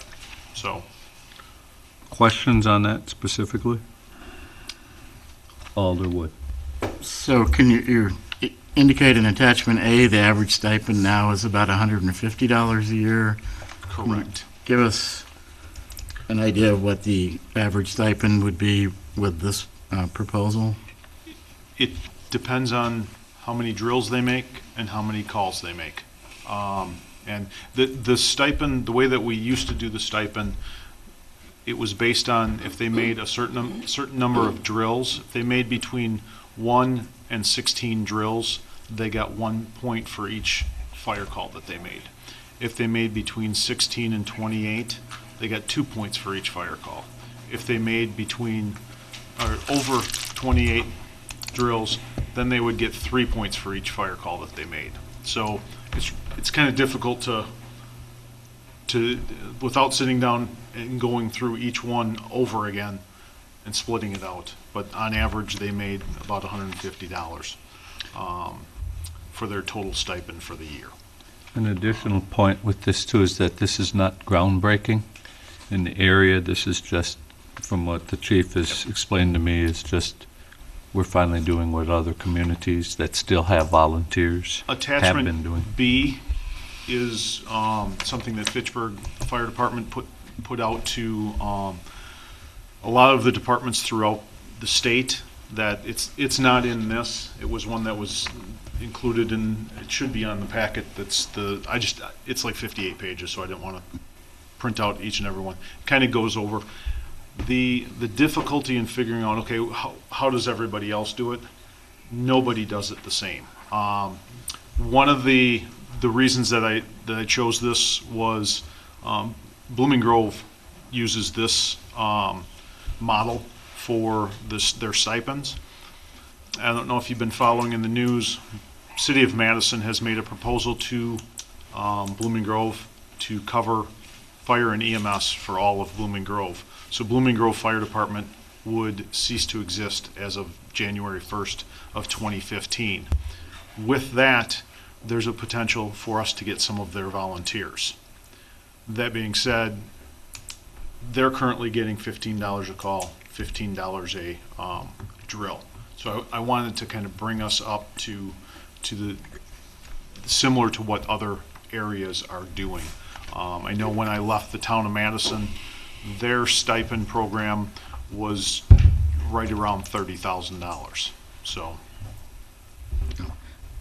So the additional, Alder. I just have one question that I forgot to ask last night, and it just reminded me when you said that. Volunteers that are volunteering right now for Blooming Grove, do they have a similar distance, or do they have a distance requirement that would not fit to be our volunteer? Yes, there are members that are on their department that would not fall within our boundaries. That being said, we have discussed Blooming Grove is going to keep their fire station, I believe, at least for a few years. We could possibly have people that are outside of the area. And these are all just brainstorming ideas that the officers and I have sat down and kind of discussed. That is one of the things that we're concerned about, is if they live outside of our boundaries. How are we going to accommodate that? So we're trying to figure out a way to do that.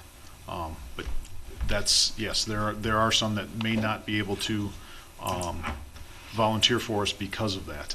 The way that they volunteer for Blooming Grove is Blooming Grove Station has quarters that they can come and sleep at. We don't have those accommodations as of right now, so. And the last night change on staff, can you bring us up to speed on that? I wanted to follow up Yep. on, Mhm. my question wasn't meant to be critical of the proposal, just trying to get a sense of sort of the scope of the increase. And it's just a really crude way of looking at it. If you take the 41,340 and divide it by 21 members, you'd get about just under $2,000 a year. Is that? Well, they might not all show up at the. Oh, sure. No, it's going to be a range. Some people, but that's just as a crude indicator of sort of, it's a big increase, and it obviously, understand there are serious challenges to keeping volunteer firefighters and attracting new ones. 10% would be 40, so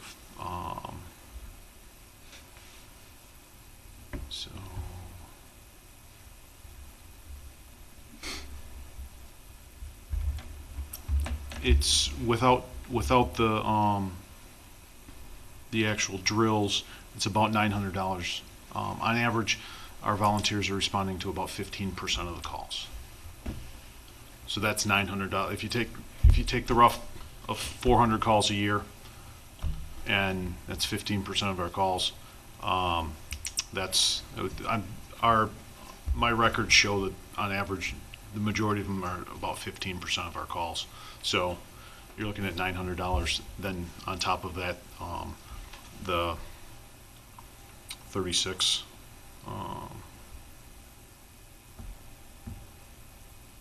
540. So you're right around 1,500 to 2,000 per member.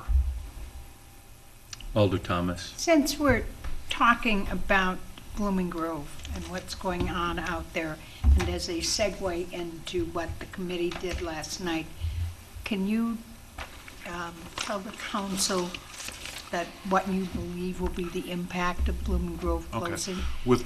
With Blooming Grove dissolving and the city of Madison covering all of Blooming Grove's territory, we've benefited from having Blooming Grove's fire station at the corner of Buckeye and 51.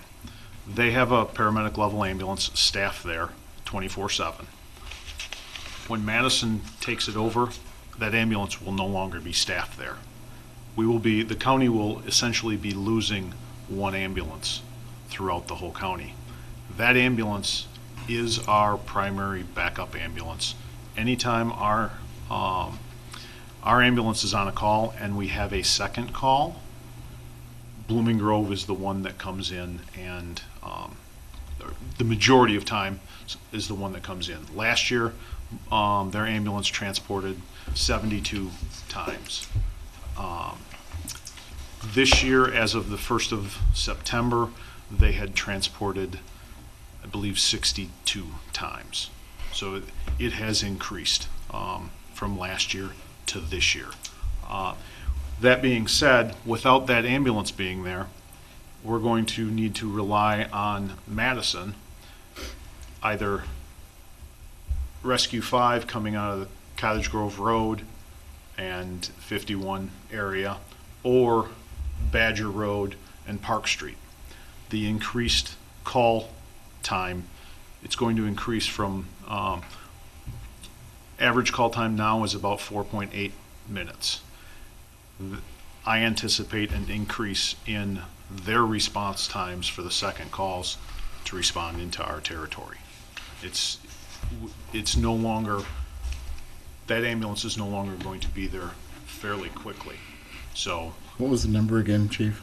4.8 minutes, Okay. or the new number. Right now it's 4.8. I can't Okay.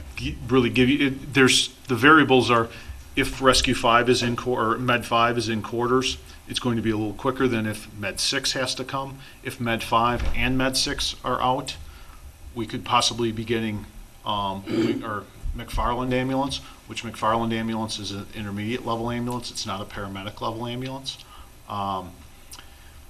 If the three of those are out, now we're looking at Station 1, which is downtown. We're looking at Deer Grove, which is in Cottage Grove. We're looking at, Med 8 over by Easttown. So there could be a larger gap in the response times. The Blooming Grove runs about 400 ambulance calls a year. In their territory, they also take care of town of Burke. But in Blooming Grove, those calls are going to need to be absorbed by Med 5 and Med 6. So their call volumes are going to go up.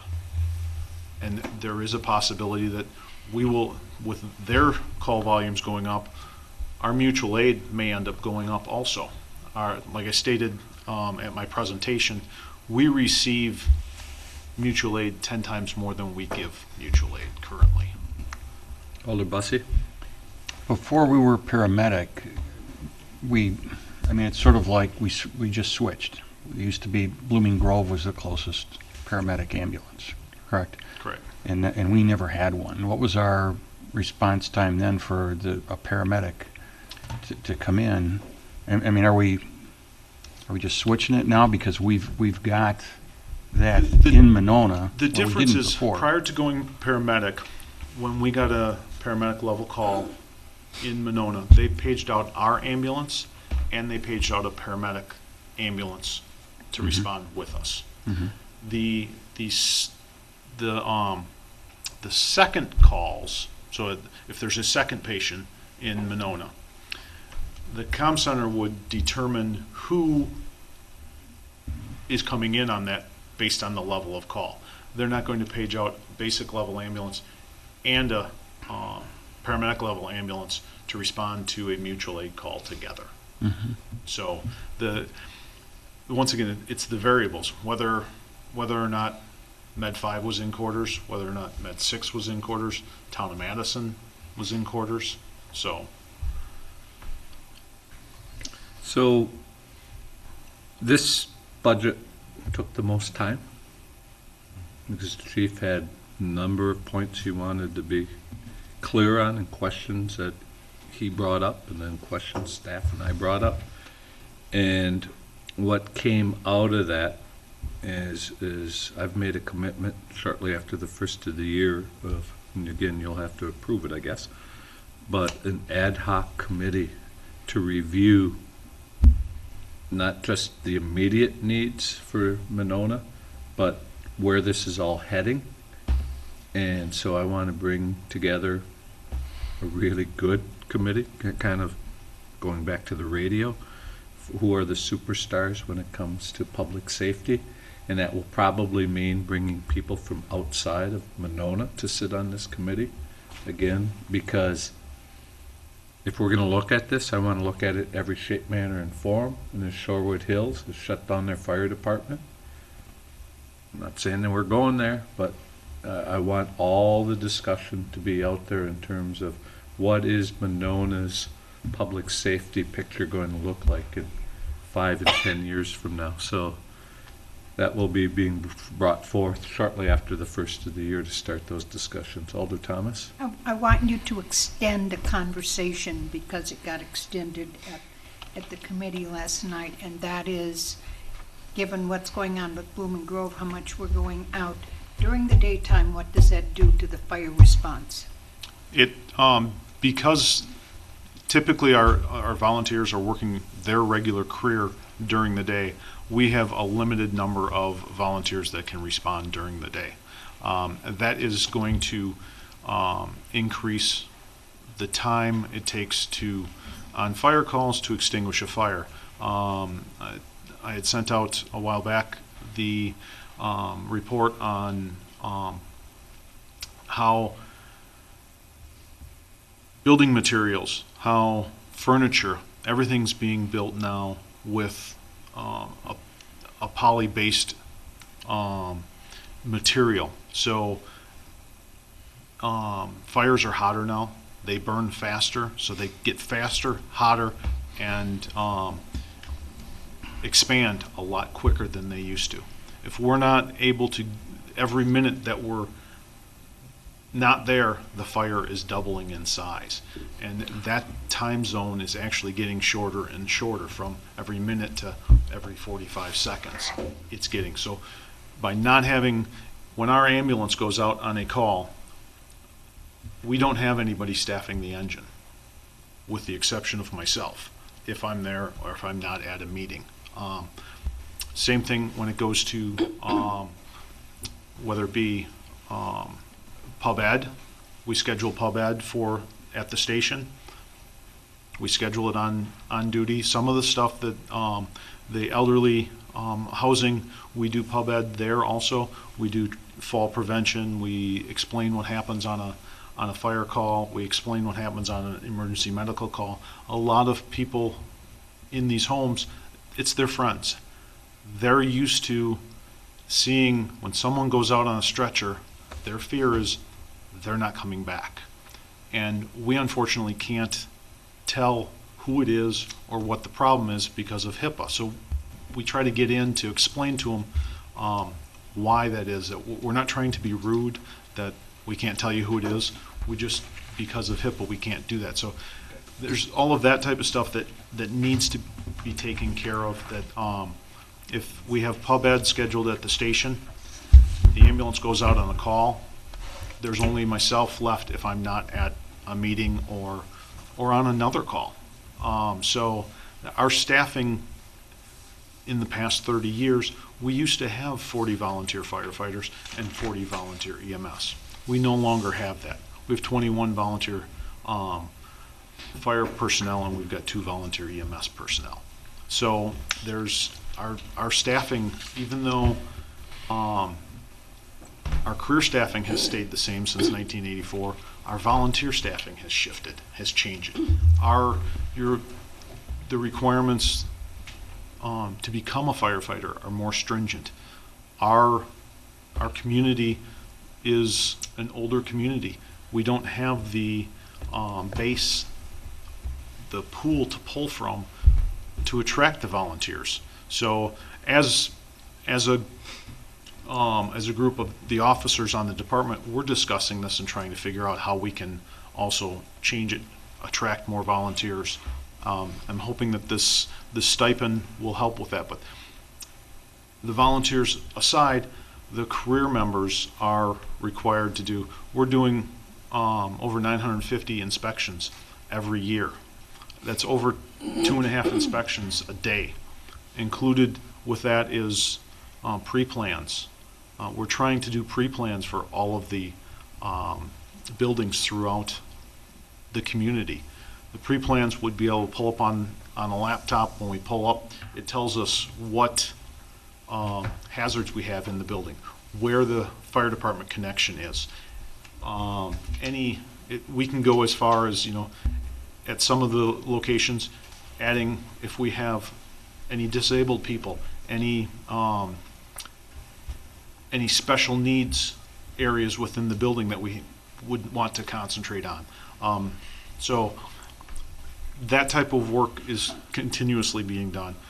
As we stated before, you guys had talked about, Teresta being brought in, the new development that at Lake Edge. That all adds more work to the department, to the city as a whole. Again, just to stay on, which is again why we will take a very comprehensive look at this. But so we won't debate it all tonight. But can you get to what happened last night's meeting? Last the night, staffing? the Public Safety Committee recommended that we add one personnel to the budget for fire and EMS. Personnel are split half between fire and half between EMS. When I put the numbers together, the total tax levy in 2014 was $552,284. With the added personnel for 2015, which is the committee's budget, it goes up to $610,924. That's an increase of $58,640. That increase includes the $34,000 for the volunteer stipend, which then is a total increase of $24,640 for the additional personnel. That is adding in increase on the revenues for ambulance. We increased revenues.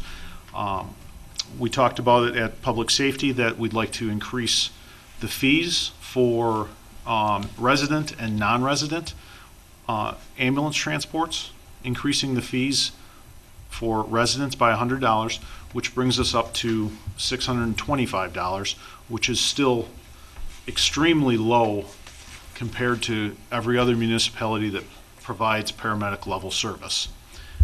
And our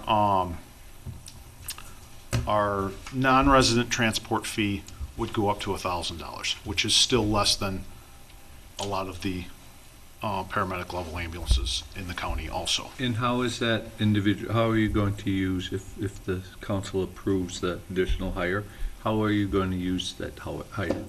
That hire it's part of, I'm doing the research on FLSA and how we can schedule that person, but from my experience, we can hire that person as a 56-hour work a week person. We then can utilize them Monday through Friday, 10-hour days, and then we can adjust their schedule, which I have to get a little more clarification on how the schedule will work out. But we would then also be able to take that person and fill them if someone takes off, fill them with that position and not hire back on overtime.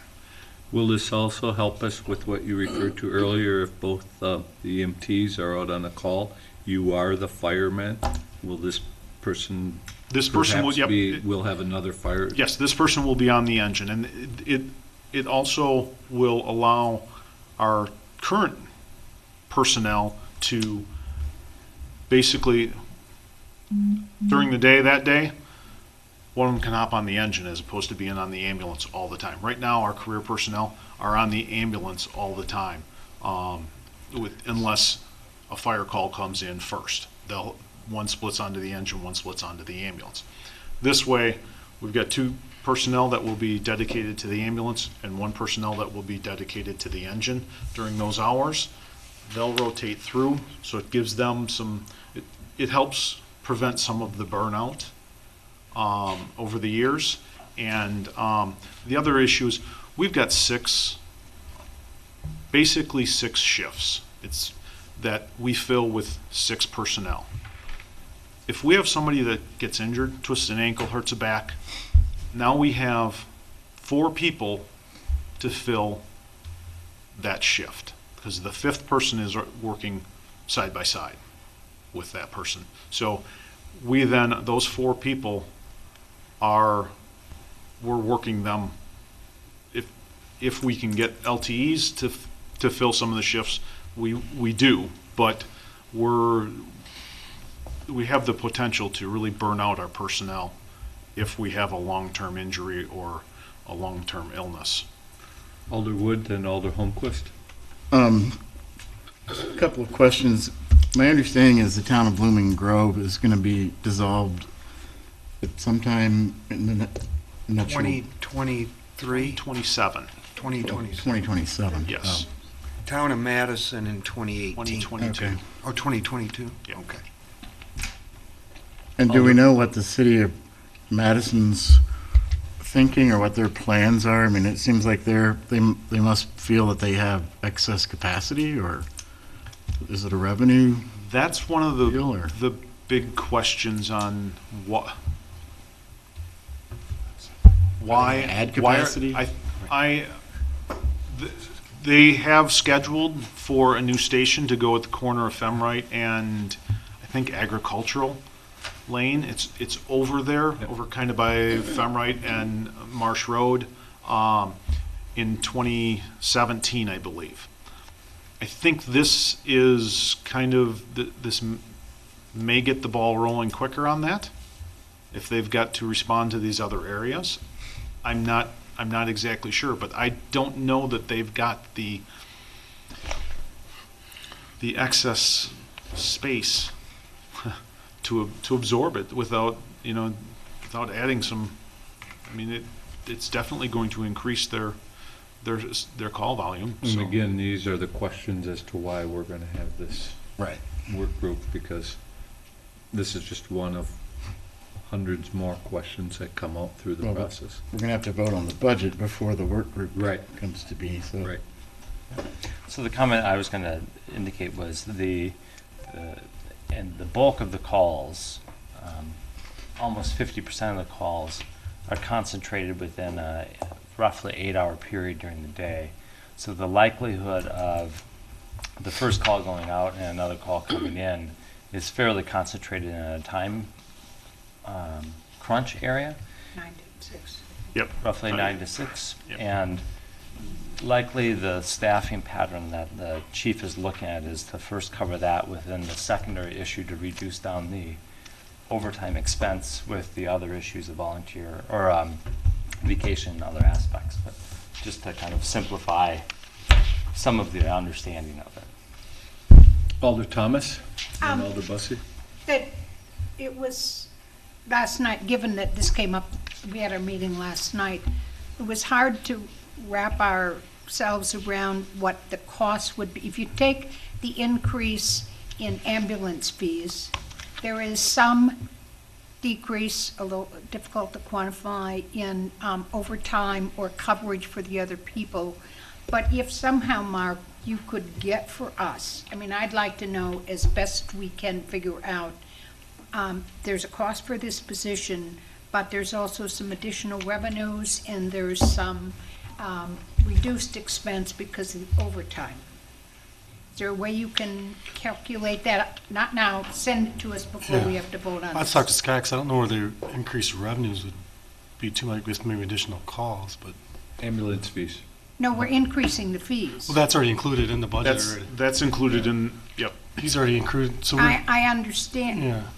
I mean, we do that anyway, but that will help offset Right. either that or The projected increase in ambulance fees with the increase in the fees is $21,000.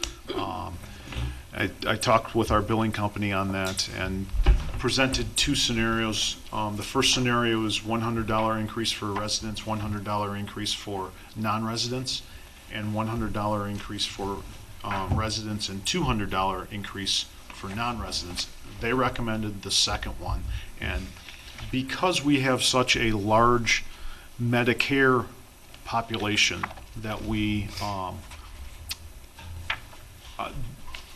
bill for, it was real difficult for them to figure out, because it doesn't matter if we charge $1,000 for an ambulance transport or $10,000 for an ambulance transport.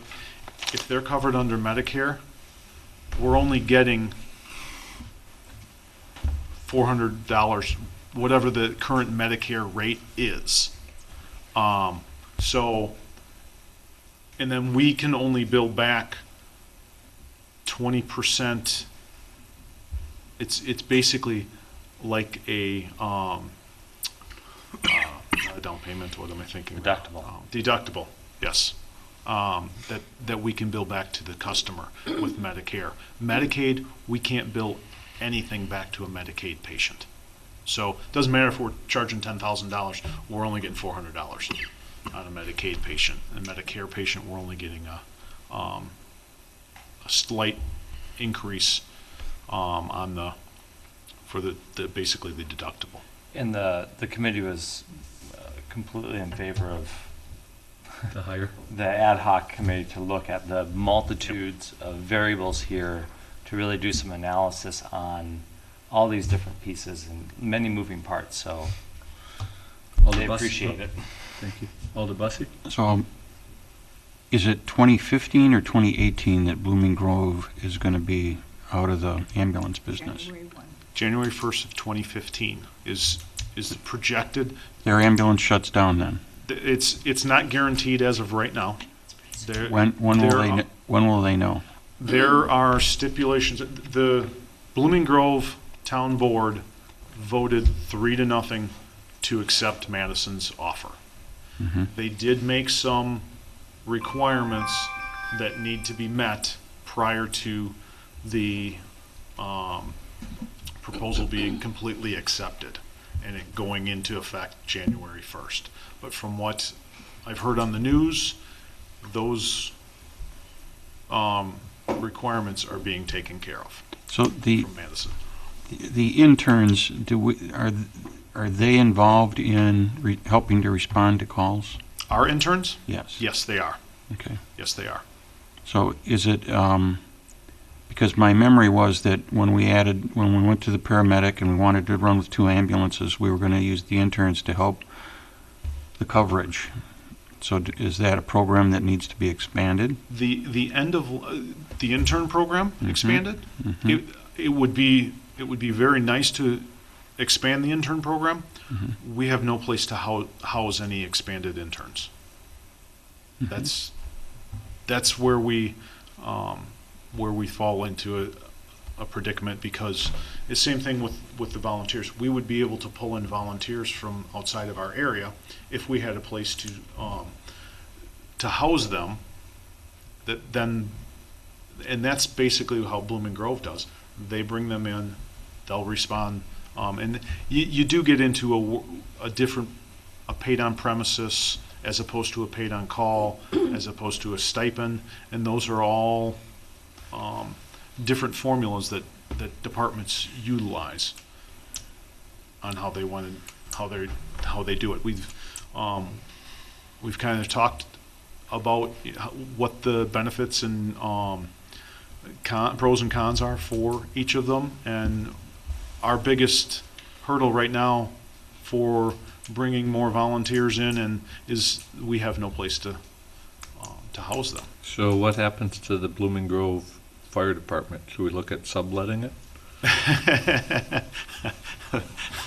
That's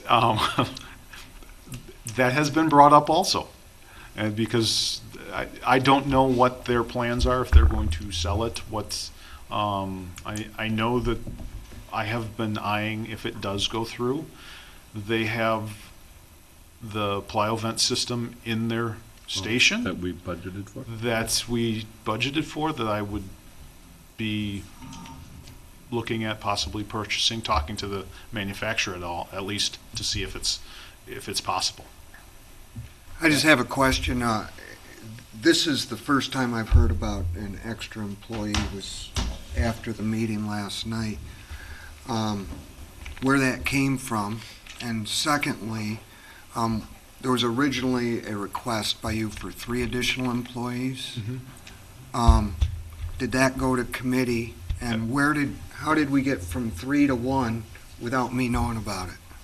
The committee did it. Committee did it. The committee said we have a problem here. 3 is too many, we don't know that we need that. We looked at when the majority of the calls were, and the volunteers are here at night so they could go to the station, but unless we train you or the mayor or Joan to drive the fire truck, we were concerned that we had a dilemma. I'm just a little concerned that there was a decision made one day before the budget meeting, and it seems like a short period of time to move forward with a decision. Well, it was the first time that we're reviewing the operating budget Right. was the night before, so Right. unfortunately, the timing was unfortunate that it was back-to-back. And in our operational meeting, we discussed personnel. I brought that up, and I brought it up to, we've talked about staffing at the committee level for the last probably 3 to 4 meetings. And I brought it up at our meeting and was told it wouldn't happen. When we were talking about it, we discussed it, and I brought up that I wanted 3. I still want 3. I will continue to feel that the city needs 3. I'm trying to be proactive in this as opposed to reactive if something happens. That's the way, since the day one when I came in, I've tried to be proactive, moving us forward with the paramedic, moving us forward with the billing company, so we're on schedule with that. Personnel is our biggest issue right now. So. Additional questions? All right, did we cover ambulance adequately? No. 140 is, I'm sorry? 140?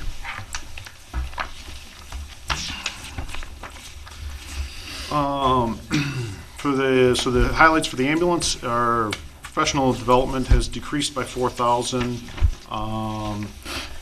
Increased EMS stipends. This group of interns seems to be more willing to work on the ambulance on their days off. So we've increased that. Service contracts, we increased that because of the increase in revenues. The intern program, once again, a large decrease in 13,000 because they're in paramedic school. This year, they won't be in, they'll be graduating out of paramedic school after the first of the year. They won't be in it. And then the ambulance software program, we've gotten rid of that, so. Questions? Alder O'Connor? I just had a question in goal achievements for 2014. You say the backup ambulance is still not in service to the level we had hoped. We continue to receive mutual aid ambulance responses nearly 100 times a year. Is that because of the staffing? It's because of staffing. I was hoping that we would have more interest from the volunteer EMS personnel that we have. That initially when we talked about it, it was that they were very excited to have the second ambulance and they were going to ride. Have not seen the level of commitment that I initially had hoped we would have. I don't want names, but who are residents, or what do these people do who are volunteer ambulance people during their regular life? Some work for schools, some work for contractors throughout the county. And they volunteered on their own time to get the accreditation to become an ambulance attendee? Yeah. Or were they formally? They've been yes. Okay. They've been EMS. They've been on the EMS for years, and it's another kind of aspect of it that as when you're younger, you have more energy. You have more drive to do that. As you get older, when you get done with work, you want to go in and sit down and put your feet up for 10, 15 minutes before you make dinner for the family. So you can sit back down or clean the house or do whatever you. There's not as much volunteerism. Volunteerism, yeah. Okay. Questions? Alder Bussey. In the professional development, year-to-date, we've spent $2,900. And we're projecting to spend 19 because that was the budget for the year. But in 2013, we spent 10. We spent 2,000 the year before. I didn't look at the fire, but from just conversation today,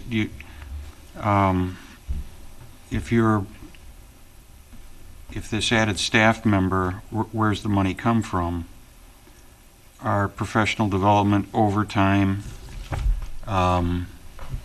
firefighter recruitment increase, are those areas that, do these budgets have to be revisited if we're going to be entertaining the idea of another member?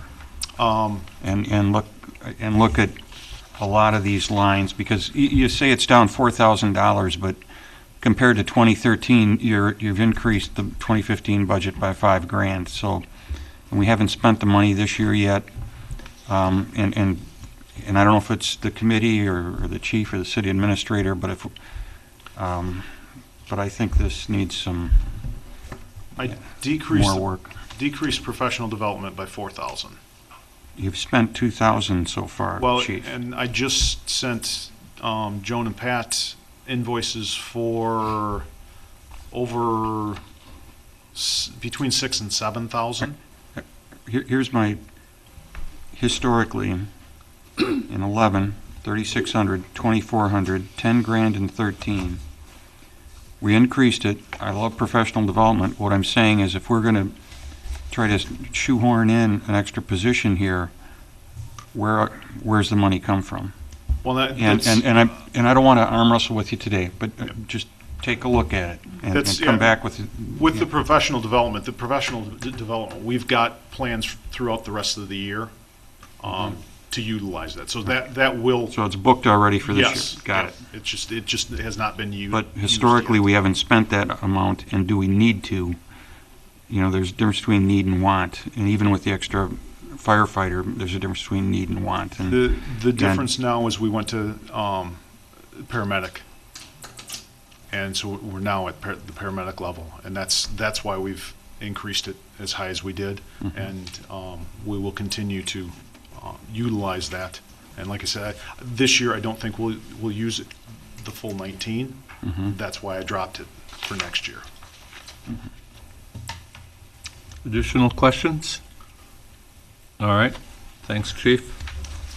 Next, Eric. Sorry. Page.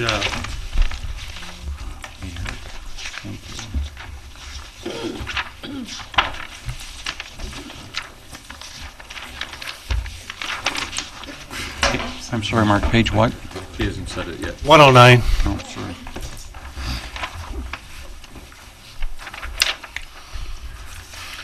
As the mayor mentioned before he gets started, there was a difference, again, from the committee and the budget and Eric's budget, and I'll let him explain everything. Good evening. Joining me tonight is the Library Board Vice President Todd Stebbins, Quinn Redding, our Board President Talent tonight. So, just to go over the proposed budget, there's an increase in the city's appropriation by about $15,000, over $15,000. That's to offset the decreases in county aid. We'll talk about that in a minute. And the lack of library fund balance traditionally used, and the rise in expenses. For the second straight year, we're seeing our county aid decrease. It decreased slightly last year, and it's going down by about almost $7,000 next year.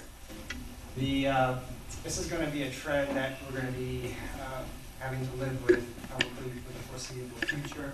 The pie that we've traditionally drawn upon is simply getting smaller as usage shifts change. Can you put the mic in front of you, Eric? I'm sorry. No, thank you. So that's something that the library board and myself and we're very cognizant of going forward.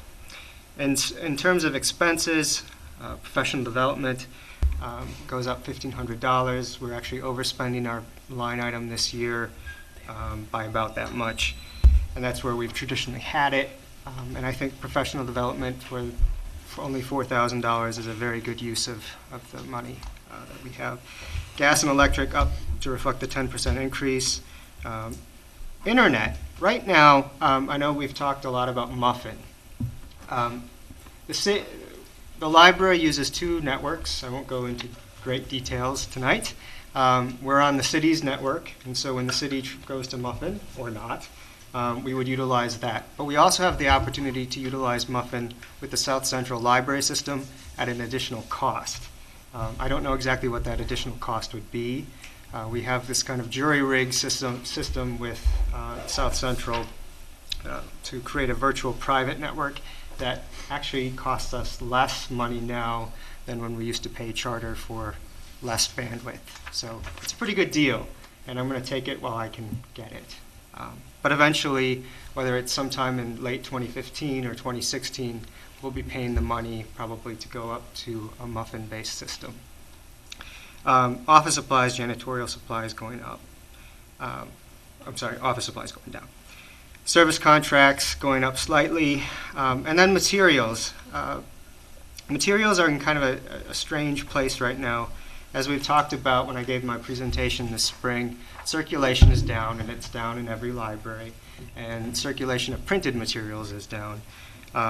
So we're going to reduce the amount for periodicals. Where circulation is really being hardest hit is in audiovisual materials, DVDs, music CDs, that sort of thing. So we are reducing that by $2,000 to reflect the decrease in usage, but also the decrease in cost. It costs much less for us to buy a DVD now than it did 5 years ago. So we're actually getting more for our money with that. We're reducing our total book budget by $500 out of a $60,000 pool. That's not a whole lot, and that's why we have the Book for Life Fund. That has been our savior in many a year, including this year. So that's what we're doing with that. But we are increasing the amount of money that we're spending on digital materials. We're spending over an additional $1,000 into the statewide digital ebook buying pool. Our ebook use is up an additional 33%. It was up 50% last year. It was up 100% in 2012, and it's going to keep growing and growing and growing. That said, it's still a drop in the bucket when it comes to total internet or total library use. But it is going to be a segment that continues to grow. Do you get credit for circulation for the ebooks just like you do for book? No, in that we don't get. It doesn't go into any of the county funding formula or anything like that. So no, we don't. It doesn't help us there. But internally, a CIRC is a CIRC, and it's one of the few areas that is growing tremendously in libraries when it comes to taking items out. But it's part of the reason that circulation is. I think so. I think there's as we talked about, there's broader. The economy's better. Technology plays a part, and just societal trends play a part in it.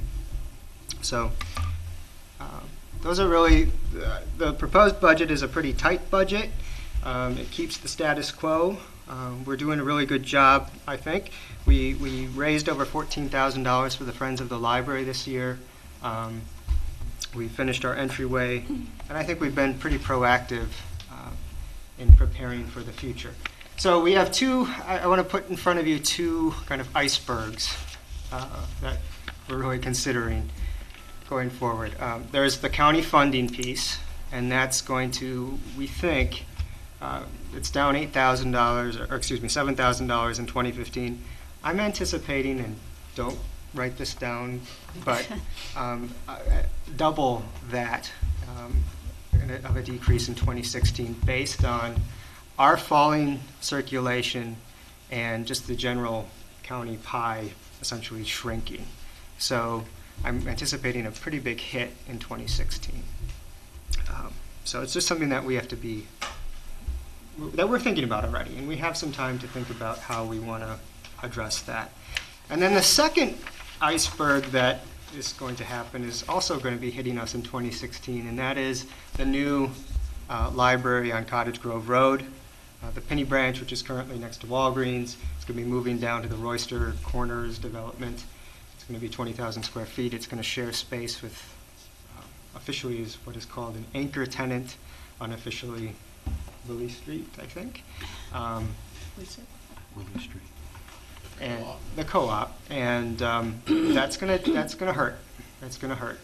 And so we're gonna be using 2015 to continue to do our fundraising, to continue to build the infrastructure for that, but also to undergo our first strategic plan in over 15 years, to start thinking about in 5 years with decreased funding from other non-city sources and different use patterns.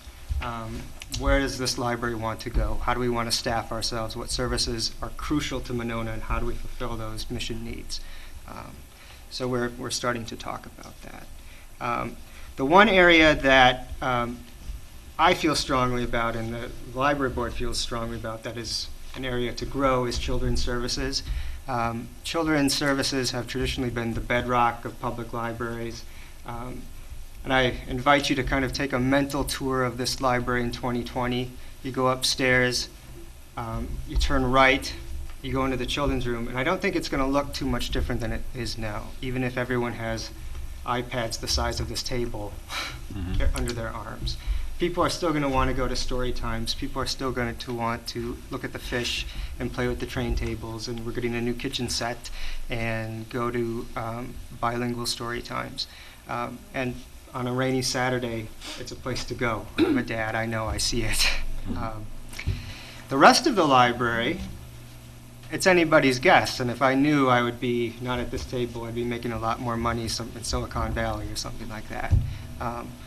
But I think in terms of the planning for the future, the children's area is really where we want to grow, and we really want to connect with the Monona Grove School District. I had a great meeting yesterday with Dan Olson about ways we can better work together. I was amazed to hear that 30% of the kids at Winnequa qualify for subsidized lunches, and that just blew me away. And I thought, there's a huge proportion of our residents that this library probably isn't touching and we're not reaching. So how can we do that? So in the committee's budget, it adds a 20-hour children's librarian position. And right now, just as a little background, Karen Wendt is our children's librarian. She's been here 30 years this year, but she only works 32 hours a week. She is not interested in working more than that at this time of her career. She is our only children's librarian.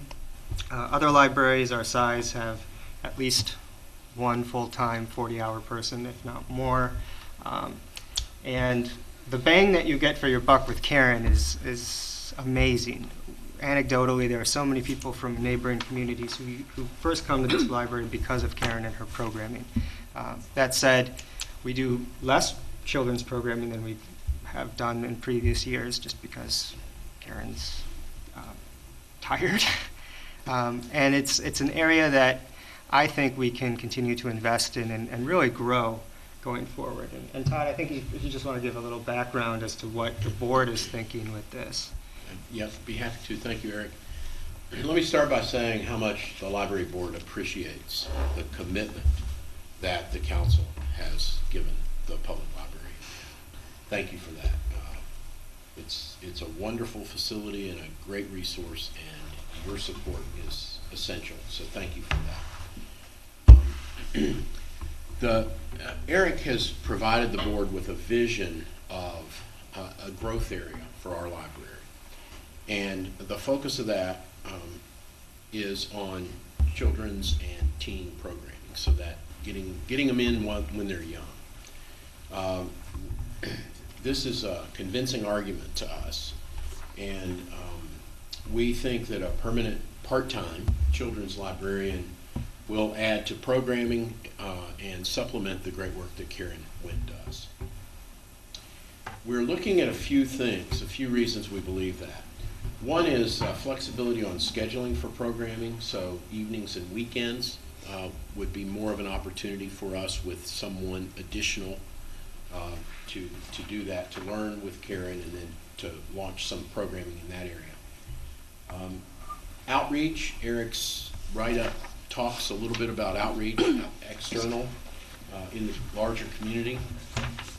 And I think the closer collaboration he's already laying the groundwork with through his meeting with Superintendent Olson is a sign of really a potential growth area for children's programming. So this position would be doing some of that kind of outreach as well.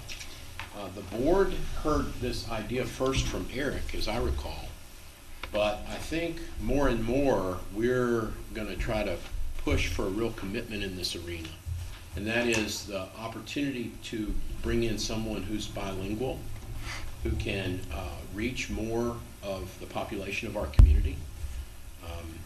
So someone who's Spanish speaking as well is particularly attractive to us. So I'll stop there and keep it brief and see if there are any questions. So just so you know why I don't have that in the budget was, this is the first time seeing this, and I'm sure it's an excellent explanation. I did, that. Oh, I did, okay. So when we first originally, it was described to me when I asked questions about this as in preparation for Karen Went's retirement. And then when I asked how soon that might be, it was years down, and hopefully it's many, many years down the road and not relatively recent. So my feeling was we didn't need somebody to learn to become Karen Went 3 or 4 years away from her retirement. So it wasn't so much that it's not an important thing or whatever, but it was just based upon being prepared for Karen's retirement. I thought that was a pretty generous Right, time frame in there. Yeah, in that meeting, we that wouldn't have necessarily that's not, I guess, been here to not support that. So. wasn't what I was getting at. I don't think it was more as Karen over the years decreases her time commitment, this position would increase. But you're right. The word retirement shouldn't have been So, raised. Alderwood? Just briefly add to that, that I think that might have initially been the board members' personal, kind of impression that maybe that would be, the reason or part of the reason behind this position. But I think the more we discussed it and looked into it, the need to expand children and youth programming, particularly on weekends, I think was really much more, that was the persuasive argument to the board. It's the persuasive argument for the board. The things And that might have worked that I laid better, more with me. So. Yeah, I think it was early, Right, Mayor Bob. It was early, yeah. But compared to the Public Safety Committee, the library board now looks like a bunch of pikers. So. Yeah, there's Why? No, don't start getting into no. Alder Thomas. Just a couple of comments. Now, I agree with you about the notion of focusing on the kids. And clearly, they're the ones who walk out with 8 and 10 books to circulate. One of the things that occurred to me, because I've been doing some researching on foundation and grants, is and the notion of doing the bilingual, particularly given the 30% at Winnequa, which always has been a surprise to me, and Nusto, I don't know how you pronounce it, Mr. Mundo. If you thought about, and it's too late to do it, I mean, you could still do it, but it's too late to get the decision before budget. You thought about putting together a creative bilingual children's librarian grant to someone like the Bird and Flesh Foundation or the EVU Foundation? No, but I mean, that's a great idea. I mean, I think that's the perfect thing that some of these places are doing for grants, and I mean, I know if the council decides to do it, we would have to, you go out on a limb and you put the money forward, and maybe you get a grant and maybe you don't. But I do think that there are some, you guys are so creative upstairs, that there are some grants you could get for staffing that might serve you and the community, the library and the community well. That was a question I asked because in the description of what this job would entail, grant writing was one of them, so I challenged Eric, could this person pay for themselves by the grant? Well, He they should felt be, that they at should that- be able to. Well, he didn't think so at this level. I don't He think didn't so. think Just so. in terms of the kinds of grants that we, that are traditionally You gotta think available outside to of the libraries. box. But what he Agreed. did say was that it would free up time for himself and And senior Karen. staff to pursue those grants you're speaking of, but it wasn't a quid pro quo and this person could pay their own weight. But Yeah, I think he- that'd be a tall order in the library world. But you're right, there's an opportunity that we haven't begun to explore for. But and that's what, as we kind of talk about the 5-year plan or whatever, that's where we need to start thinking, because I can't ask you for a 40% increase every year. When I worked for the state, we hired sometimes outsiders to write the grants, and they more than paid for themselves by the grants that they got. If we didn't have the skills or didn't know all of the places where you could go to get them, you can hire outsiders to write your grants, and based on their track record, some of them are pretty successful and can be pretty useful. Alder Holmquist?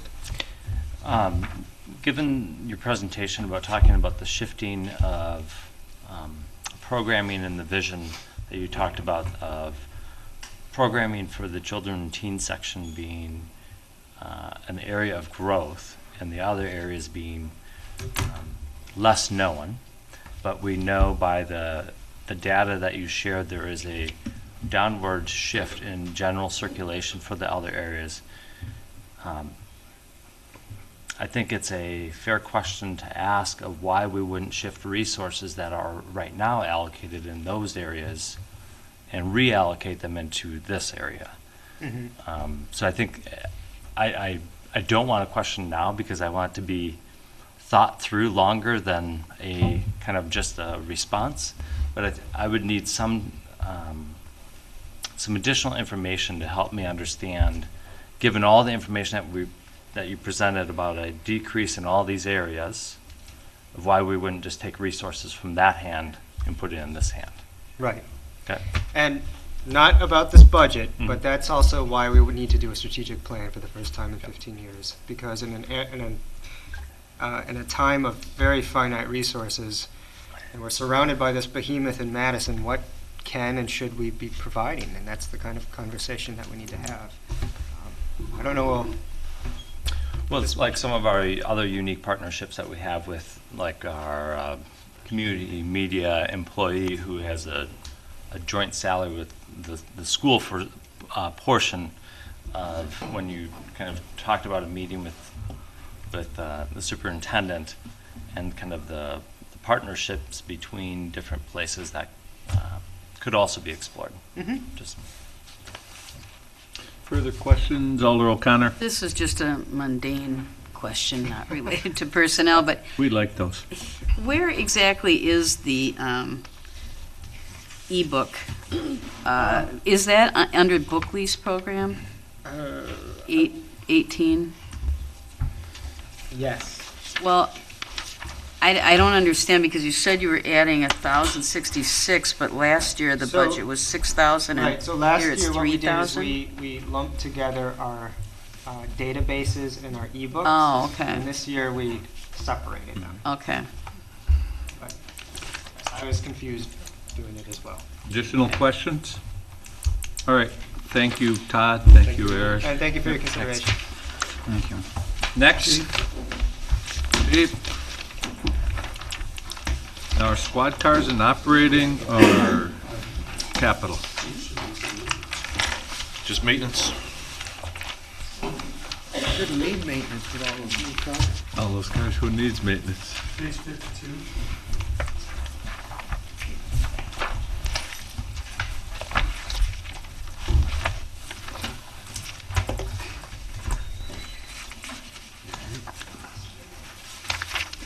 Thank you. Too sad. All right. Sustainable change.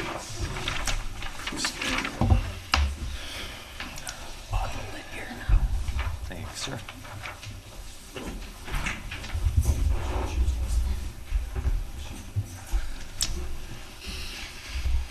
Take 5 minutes.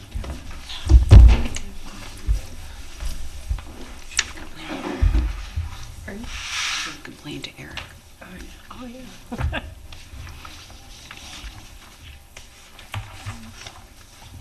The floor is yours. Starting with law enforcement. Yeah, oh, it's page 52. Okay. I passed out a budget summary sheet for law enforcement. And basically, from 2014 to 2015, our total increase is 0.83% increase for the entire law enforcement budget. Personnel is increasing $34,426 from 2014. That reflects a 2% increase on January 1st, 15, and another 2% increase on July 1st, 15 for the 14 union law enforcement officers whose contract expires at the end of 2015. And also, and these numbers were built in by finance, reflects a 2.5% increase for the 6 non-represented supervisors. There's also an increase for the crossing guard. Overtime was increased $13,000 to more accurately reflect the 4-year average of overtime. What I did is I looked at, and it's in the more detail in the actual explanation section of the budget for that line. Not counting grant funds paid out, the following is the actual OT paid out. So in 2011, we paid out $54,900. 2012, $63,832. 2013, $97,000. And up to through September 15th, we're at $47,000. What I tried to do is get a 4-year average, so it would be a more realistic number, because in 2014 we had $55,000 budgeted, and I think $68,000 is probably going to be closer to where it's going to end up. The next change is for police overtime grant. As you know, we added that line last year to show revenue from grant to offset overtime. The $15,000 that's in there is basically an estimate. We're already confirmed for a $5,000 OWI grant, and the grants aren't finalized yet. We think we're probably going to be involved with a seatbelt grant with the town of Madison, and there might be some other grants out there. So $15,000 is an estimate. Wisconsin retirement. This is where the big savings is for the police budget for this year, because this is the year where all the law enforcement employees are paying their full share of their portion of Wisconsin retirement in 2015. So in 2016, we're probably going to see higher increases across the board. Professional development, I increased it $1,000 from 2014. The reason being is we're having 3 new supervisors and 5 new officers between 2014 and 2015.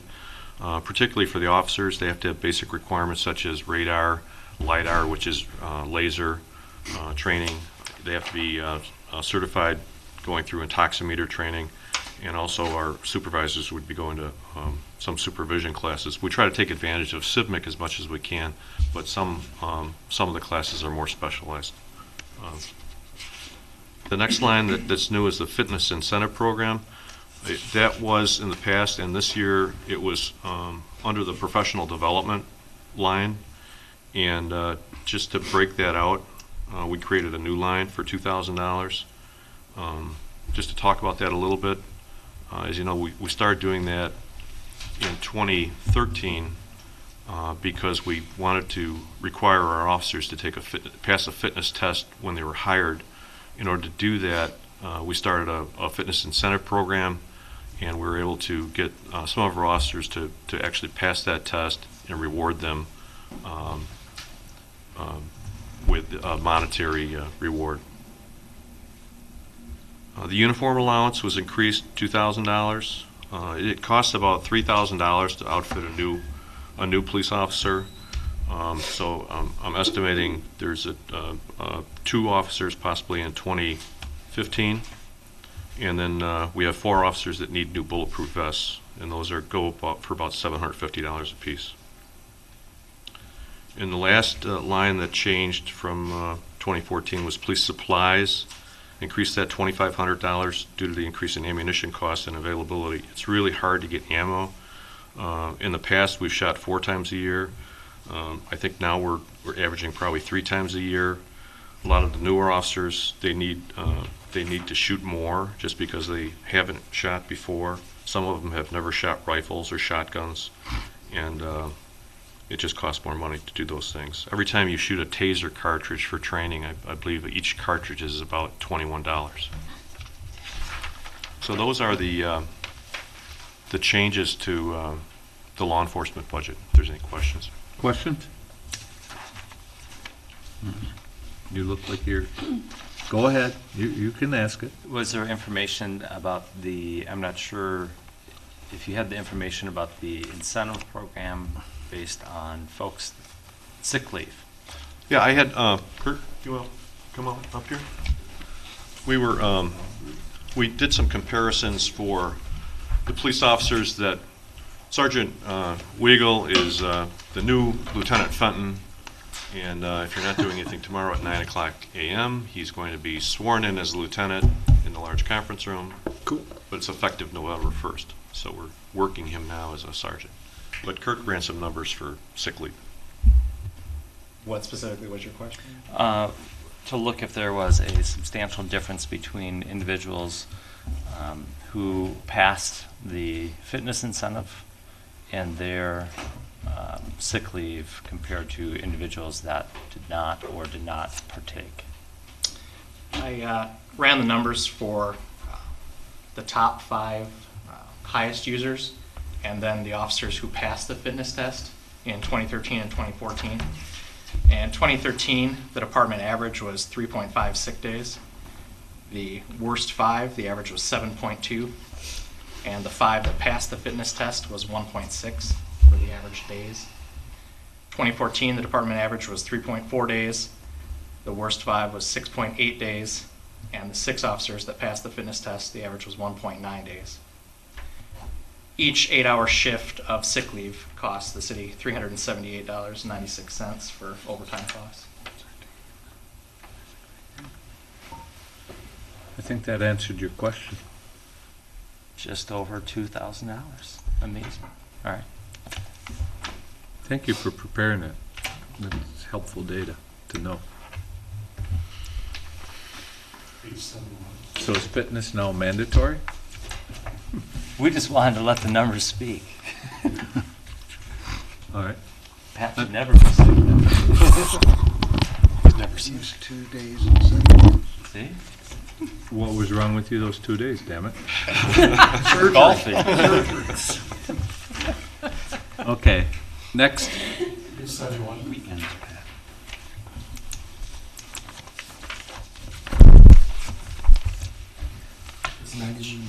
Okay, the summary sheets I gave you, if you just flip over on the other side, is the dispatch communications. Communications is increasing a total of 2% from 2014. Personnel increased $4,146, which reflects a 2.5% increase, which was the number provided by finance. We increased part-time wages by $2,000, and we decreased overtime wages by $3,000. The reason being is now we have, we've always had at one point we had 5 full-time dispatchers. We're down to 4 full-time dispatchers, but now we have 4 part-time dispatchers that are able to fill in shifts.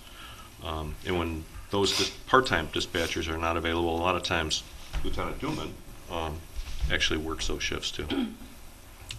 A new line that was added, sort of copying what we've done for the police officers, is to try to encourage a fitness incentive program for the dispatchers too. So I put $350 in there just to wiggle a carrot in front of their noses and see if somebody will step up and try to participate in the fitness incentive program. And the last increase, the last item that's really increased is actually not as much when you look at it. It went from $68,500 to $69,000. $556, so $1,056 is our service contracts. Service contracts, it's sort of unfair for dispatch because it is these are contracts that pay for a lot of the things that that aren't associated with employees. It's more of the services that make our dispatch center run, such as our records management system, all of our service contracts on the radio systems that we maintain.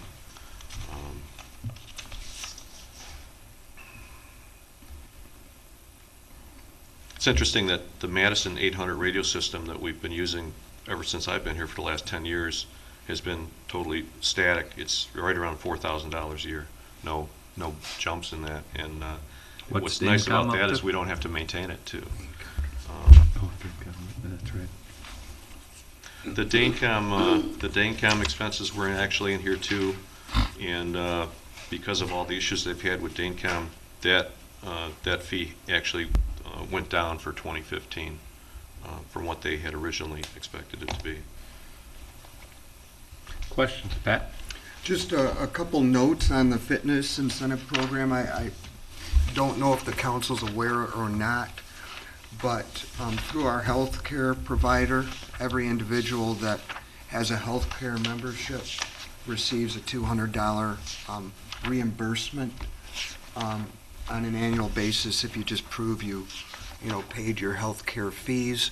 We've also spent about $20-some thousand on new weightlifting and gym equipment, cardio equipment in our police and basically in the basement of City Hall. So we've done a lot in terms of fitness above and beyond what this item is. Questions?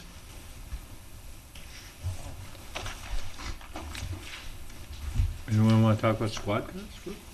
Thanks, Chief. Thanks, Chief. Okay, thank you. Thank you. Congratulations on tomorrow. Unfortunately, I have a 9 o'clock or I'd be there. We got Jake here at the community center is 117. How was spooktacular? We all wanted Wonderful. to be there. Another big turnout.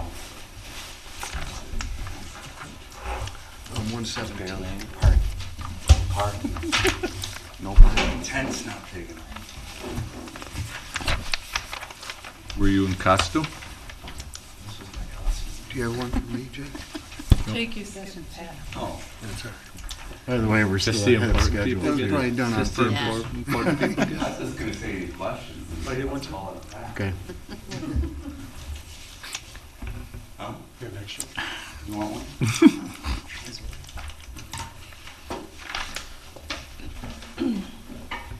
So I'm sure you guys are inundated with numbers and it's getting late. Yeah, starts community center. Community center, no significant changes in revenue or expenses with the 2015 budget. Any questions about that? All right, next. Be the rec, which should be 122.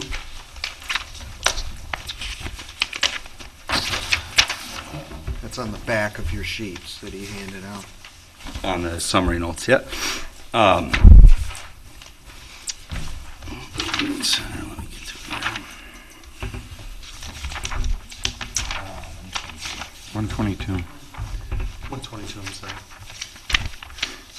I'd just like to highlight, the rec budget went through some significant changes in last year's operating budget, and with revenue projections and expenses. And this year, for 2015, we're looking at holding those revenue projections the same.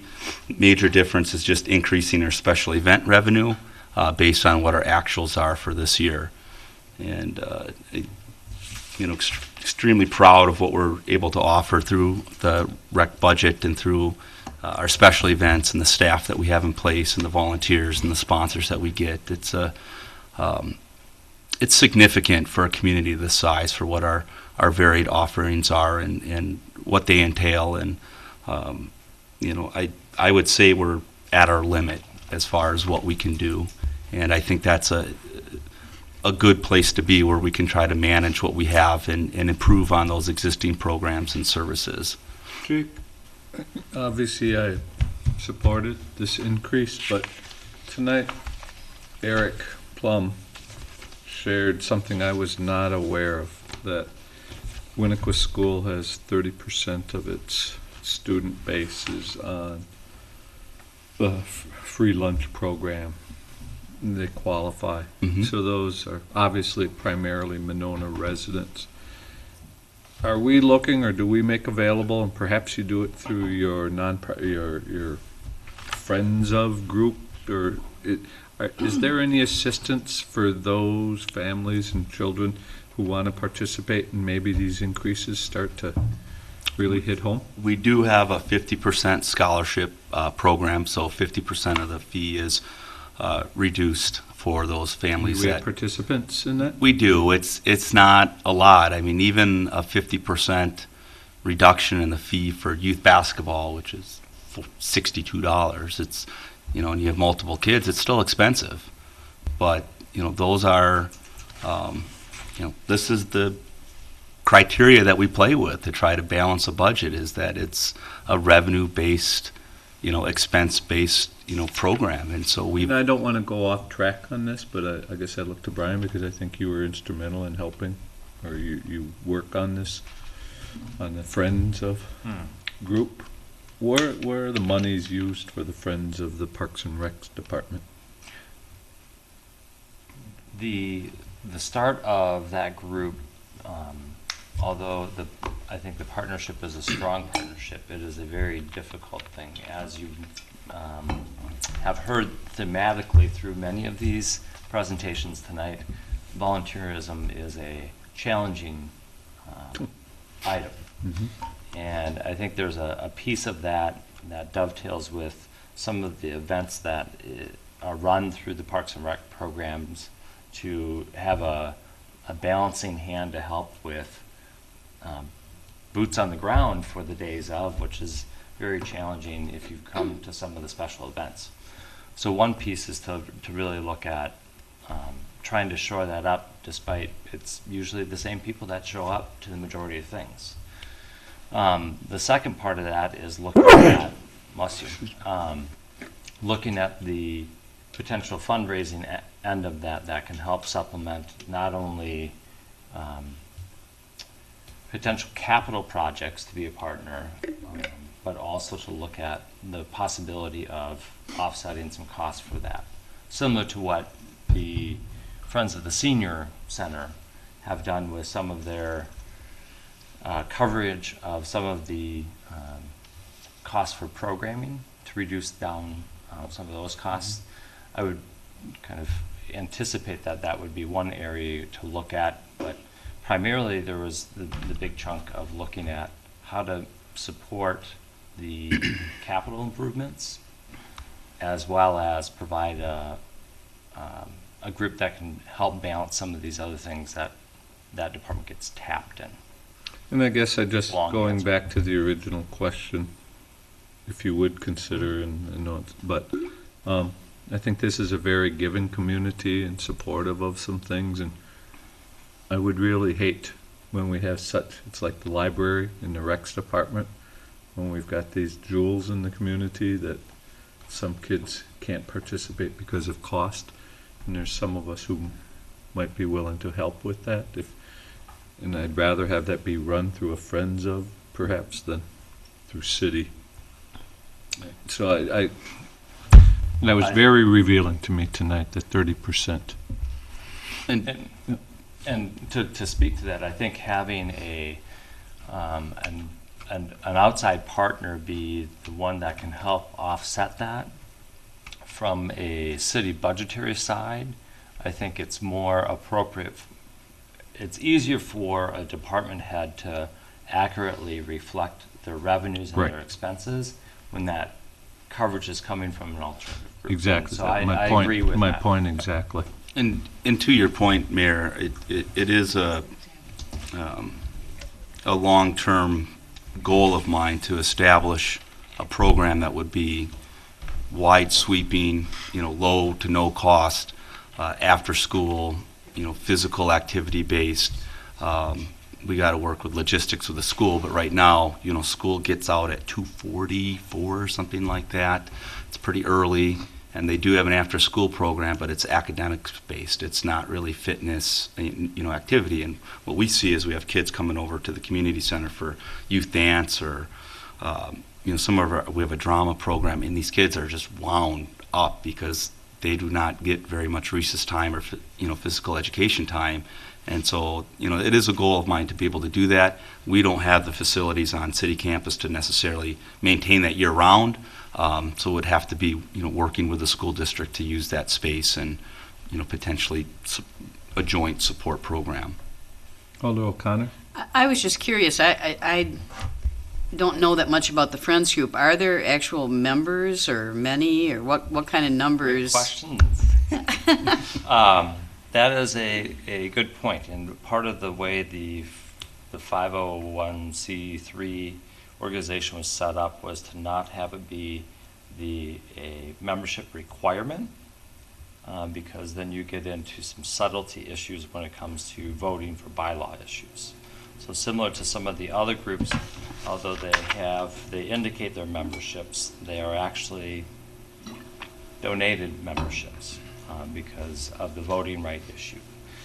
That was one of the pushes this year that has been, in my opinion, less than where I would hope it would have been, with expanding the reach to different individuals. And Alder Thomas and myself were just having a slight conversation regarding that exact issue of how to expand that word out to all the different areas of our community, to make sure that people are aware that this exists and how they can become a volunteer participant in this group and contribute both funds as well as volunteer. So do you actually have members? You don't have a membership as a voting right. I guess I've been involved with the Friends of the Library for years, and I've never heard that was an issue, the whole voting right thing. We have a 501c3 too, and we have membership fees, and that's where a lot of our income comes from. So I'm just curious if you've raised a lot of money, or I just don't know anything about it, so I was just curious. I'd be happy to share that at a future meeting, some of those details. But that might be good. Just looked at Pat as we have department head presentations. Yeah. It would be nice to have a Friends of presentation from those organizations. Obviously, there's two right here, and just as we are dispensing monies, how those complement or how those work in tandem with those support groups. Okay, further questions? All right, next. It should be the pool, which is on page 134. Just a note on the pool, similar schedule as last year as far as opening and close dates. School's getting out June 10th, this 2015, so we would have our opening weekend on Saturday, June 6th, and then through the end of August. We do have a... Excuse me, Jay, what was your take? This is the first year where we opened later, stayed closed later. Mm-hmm. Your opinion on that decision? I thought it was good this fall. The weather overall for the pool season was not good, but I think as far as for our schedule of how we get things ready, it worked out great. And with staff getting back from college and having high school students, that worked out especially well. The end of the season is always going to be difficult for us regardless when we close with staff. It's just either people are going back to school or they're sick of working at the pool or whatever it may be. It's really difficult pulling in staff to kind of finish out the year. But so did we stay open Labor Day weekend? We no. Well, through the weekend, yes, just not on Labor Day. Okay. Yep. So but that's the first time we did that, right? Well, for the last couple of years, correct. So we do have a work group right now through the Park and Rec board that is looking at operating hours. and they will have a recommendation at our next Park and Rec Board meeting, but I didn't anticipate that there would be any financial budget changes to it this year. We are looking at additional hours available for different age groups in the water, but I didn't want it really to be a fiscal matter.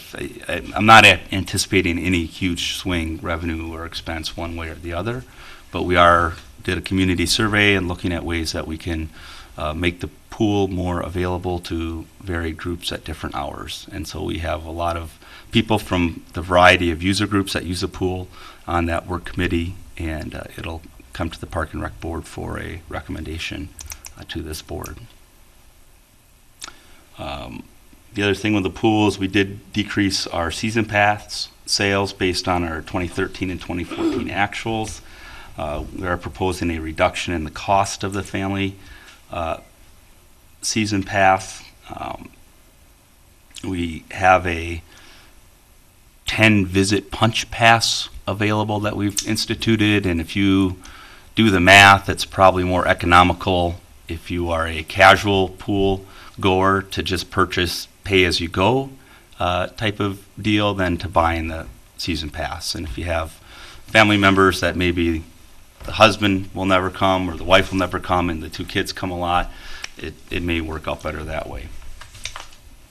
And then daily admissions, looking at what our last 2 years were, those were low. The previous 2 years before that, they were higher, and we looked at, instead of just trying to have a big loss at the end of the year if the weather's bad or whatever it may be, to just decrease that revenue projection and hope that we can get back to where we were in 2011, 2012, which were statistically really hot summers. Questions? Alder O'Connor? And I guess I should have noticed this when we were talking about this in committee, but if we're increasing swim lessons by $3, why is the revenue line the same as this year? Sure. If you look at the year-end estimate, we're at about 46,000 this year. And typically I use 1,000 swimmers because that's about what we get and what we can fit in the pool. In previous years, it's been 50% Monona residents, 50% non-residents. This year it was 60% Monona residents, 40% non-residents. So that's a good thing that more of our Monona residents are using the pool, but they're paying less fees, and so that evens out that way. I would hope we would get a little bit more than that, but that's the base calculations that we make. Yeah. Further questions? All right. Parks, page 89.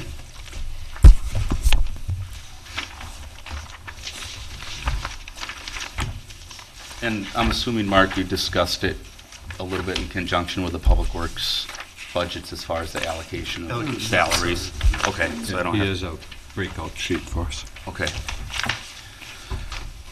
So, park operations, one thing with this budget is there's the general fund revenue for park shelter rentals that I'm proposing an increase in what was in the 2014 budget from $16,250 to $19,000. This year's actuals are $17,500, probably going to be a little bit more than that as we do our final end of year. And Oneida Park will be on board for a full year of rentals, so I'm projecting 10 rentals for 2015. So, but with those increase in revenues, we're also having the increase in expenses on the park budget. So the rest of that budget is just basically an expense budget for parks.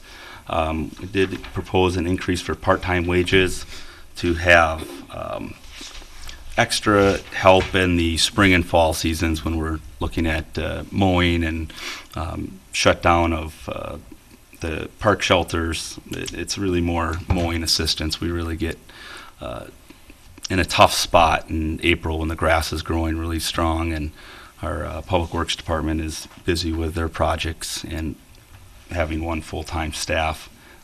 That's also the period that we're getting the pool ready to go and park shelters up and running, that it's could have an extra body to help mow would be of huge help. Professional development, just put in as having a full-time parks person to do some ongoing training. We have a spring workshop in which we have some technical aspects to parks maintenance, and just to be able to have that ability to do continuing training with the person in that position.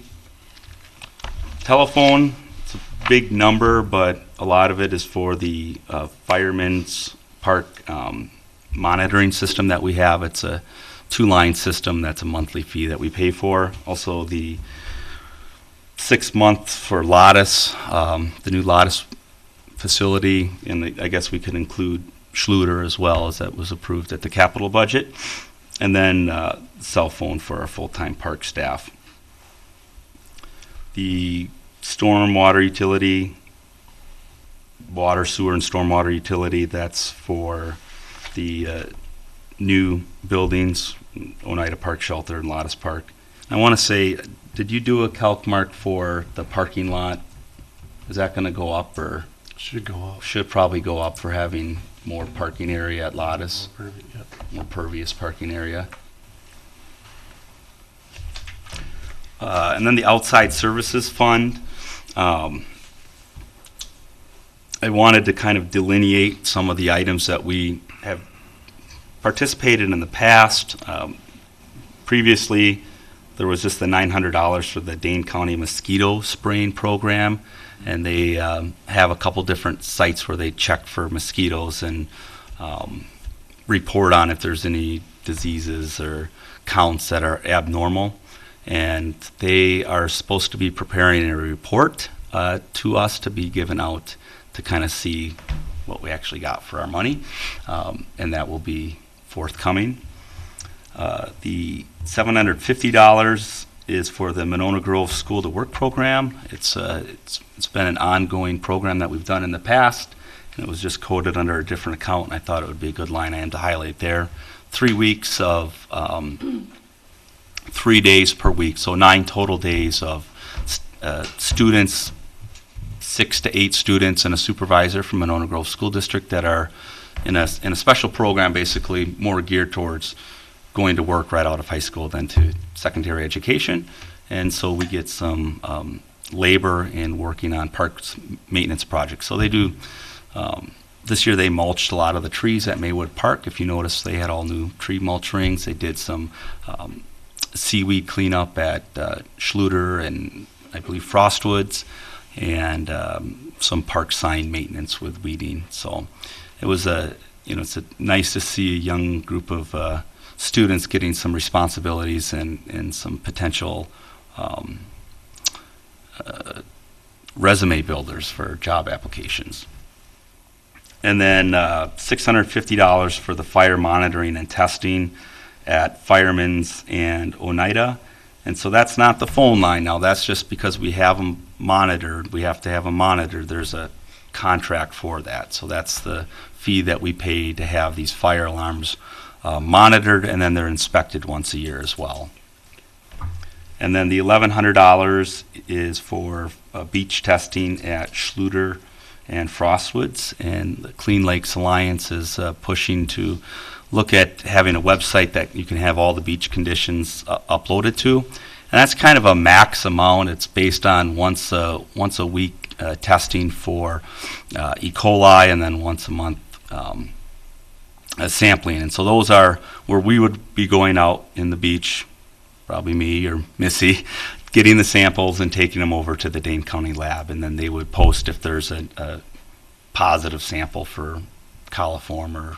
The app was designed this summer and is in existence, and as I followed that, because one thing I thought, well, if you look at Brittingham and Bernie's, the ones on the sides of us, maybe we could, but I find beach closings are very beach specific, and the one next to you might be fine, while that one and none in Monona, it was pretty glaring that Monona beaches were the only unmeasured beaches, and every Madison beach is closed at one time or another during the year.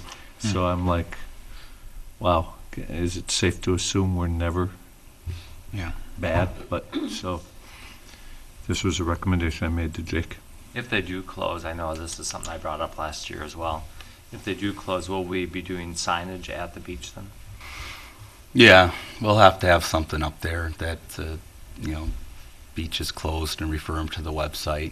But we would have it at Madison. I don't know if you've seen the Madison beaches. It's like green if it's open and red if it's closed and has the address. So we could do something as simple as that and then have just a sign up at the beach. But with the improvements at Schluter especially, I think you will see a lot more use. And Mayor Bob said, "Oh, people swim in there," and I didn't believe him, at first. And then I come up here on a family trip on a weekend, and sure enough, there's a family out with their swim trucks out in the lake. And I don't know if I'd go out there, but it did bring to light that it is an opportunity for growth and for improvement, at that park. And so I think it would be good to have that information.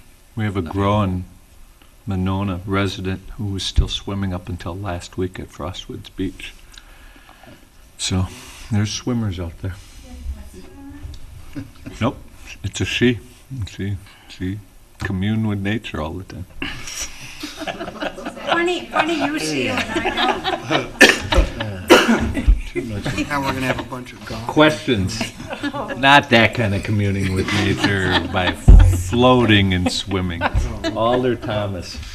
I have a question, Jake, about the gazebo. Is the sprinkler system that was donated by someone, is that working or not working?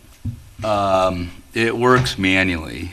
I think I just have to replace the head on it. Yeah, because that was a fairly expensive system that was donated, and I always get, if the flowers are planted for which they are donated every year and they are not watered, people get Cranky. You hear it too, don't you, Mr. Mayor? Yep. And in line with that too, I noticed at the Fall Fest, because I helped put up the tarp and take down for the chili cook-off, the gazebo's got some maintenance issues and some... We have to get Kids are hard on it. Yeah, they are. That's on the docket for November project, but it's one of the arches is broke, and that's kind of I did find the company that actually built it. They're out of Illinois, northern Illinois, southern Wisconsin area, and they can get it for us. I just got to get it ordered. So I got a couple of those that will be coming, so we can have them. And then, you're right. We got to do. Have we ever considered in the park? Now that we're putting in monitored fire suppression of having video cameras in here so we could see who does some of this damage if we wanted to?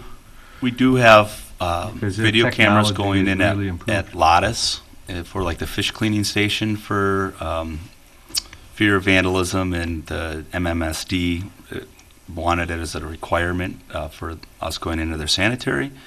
We do have cameras that will be up at the community center, so I think that is a possibility to put those at certain areas. Because you have to put it really high up in the gazebo or they'll vandalize the... Yeah, somehow it just would be that technology has gotten so good, and with wireless technology that allows that. Pardon? And we bought the server that allows that. And we have a spare server now that we're in the cloud, so that's something. Okay, questions of Jake? Next. Thank you. Thank you. We're starting from the beginning with the revenues. Let me, I got some stuff to pass out.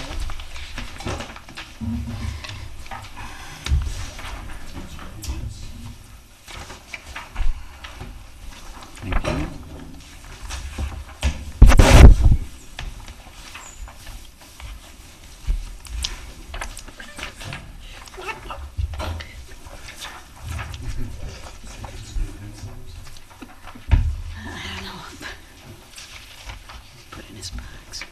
Kind of talked about the revenues a little bit in the beginning, but just kind of go over, starting on page 11, public accommodation tax, which is the hotel tax. We're increasing it from 180 to 210, an increase of 30,000. And then part of this is anything that goes over 210. I don't know if you want me to explain that. What goes over 210? Yeah. So part of it is anything that goes over 210,000, we are going to split that with the chamber. With Yeah, so what that is you may recall, there's a non-voluntary room tax that every community in the state has it. And the monies are to be designated and then mandatorily be used for tourism, promotion, and marketing.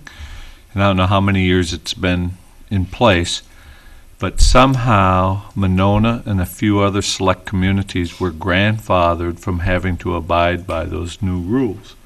We still had to collect the tax, but we were not required to earmark that specifically for tourism events. And Alder Thomas and Alder Wood can probably share some of the discussions and how that was all handled over the years, but unfortunately, in my eyes, it's become an integral part of our operating budget, that money goes directly into the general fund. And it is varied depending on who owns the hotels at the time and things of that nature of our two hotels. But we're one of the only cities of our adjoining cities that has that grandfathering clause. There's been a push at the state to do away with the grandfathering clause and that we would have to forego that over a 6-year period. It wouldn't be in one fell swoop. It was not defeated, but it was basically didn't get to the floor of the legislature to be passed. So, we do some marketing dollars that CDA is under their jurisdiction.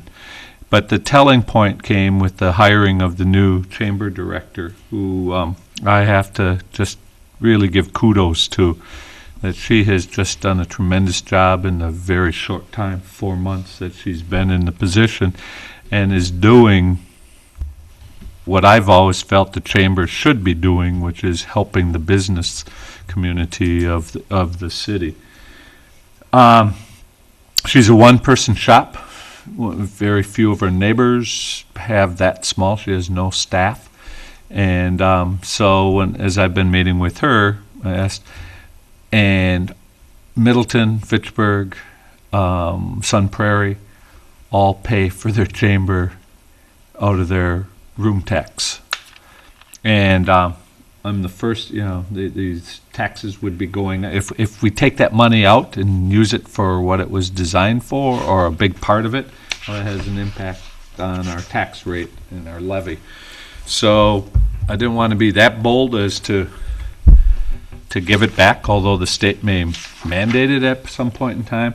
But what I'm proposing is that in addition to the 10,000 that the last 2 years we've been earmarking, and you'll note in your packet, or hopefully it's noted in your packet, I didn't follow up to read, but that was used for the printed guide in part, and then the Build Monona program that I think was very successful, but I don't feel it's necessary now that the chamber is taking that role on a daily basis, that we have a special event.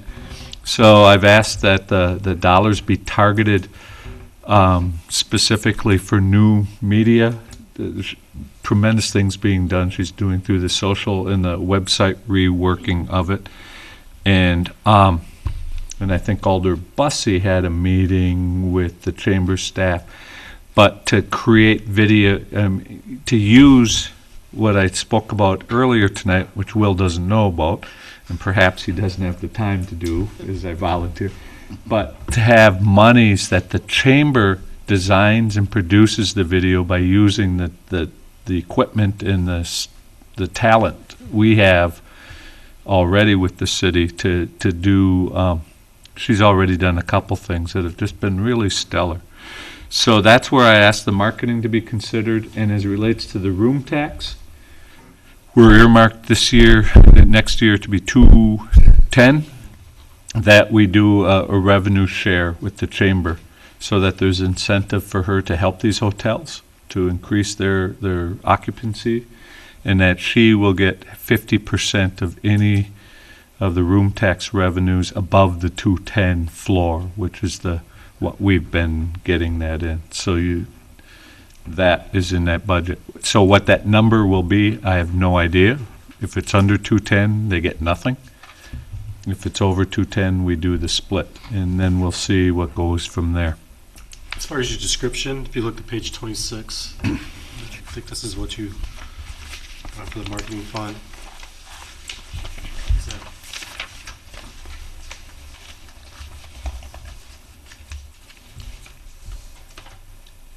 Yes, that's with the marketing, $10,000.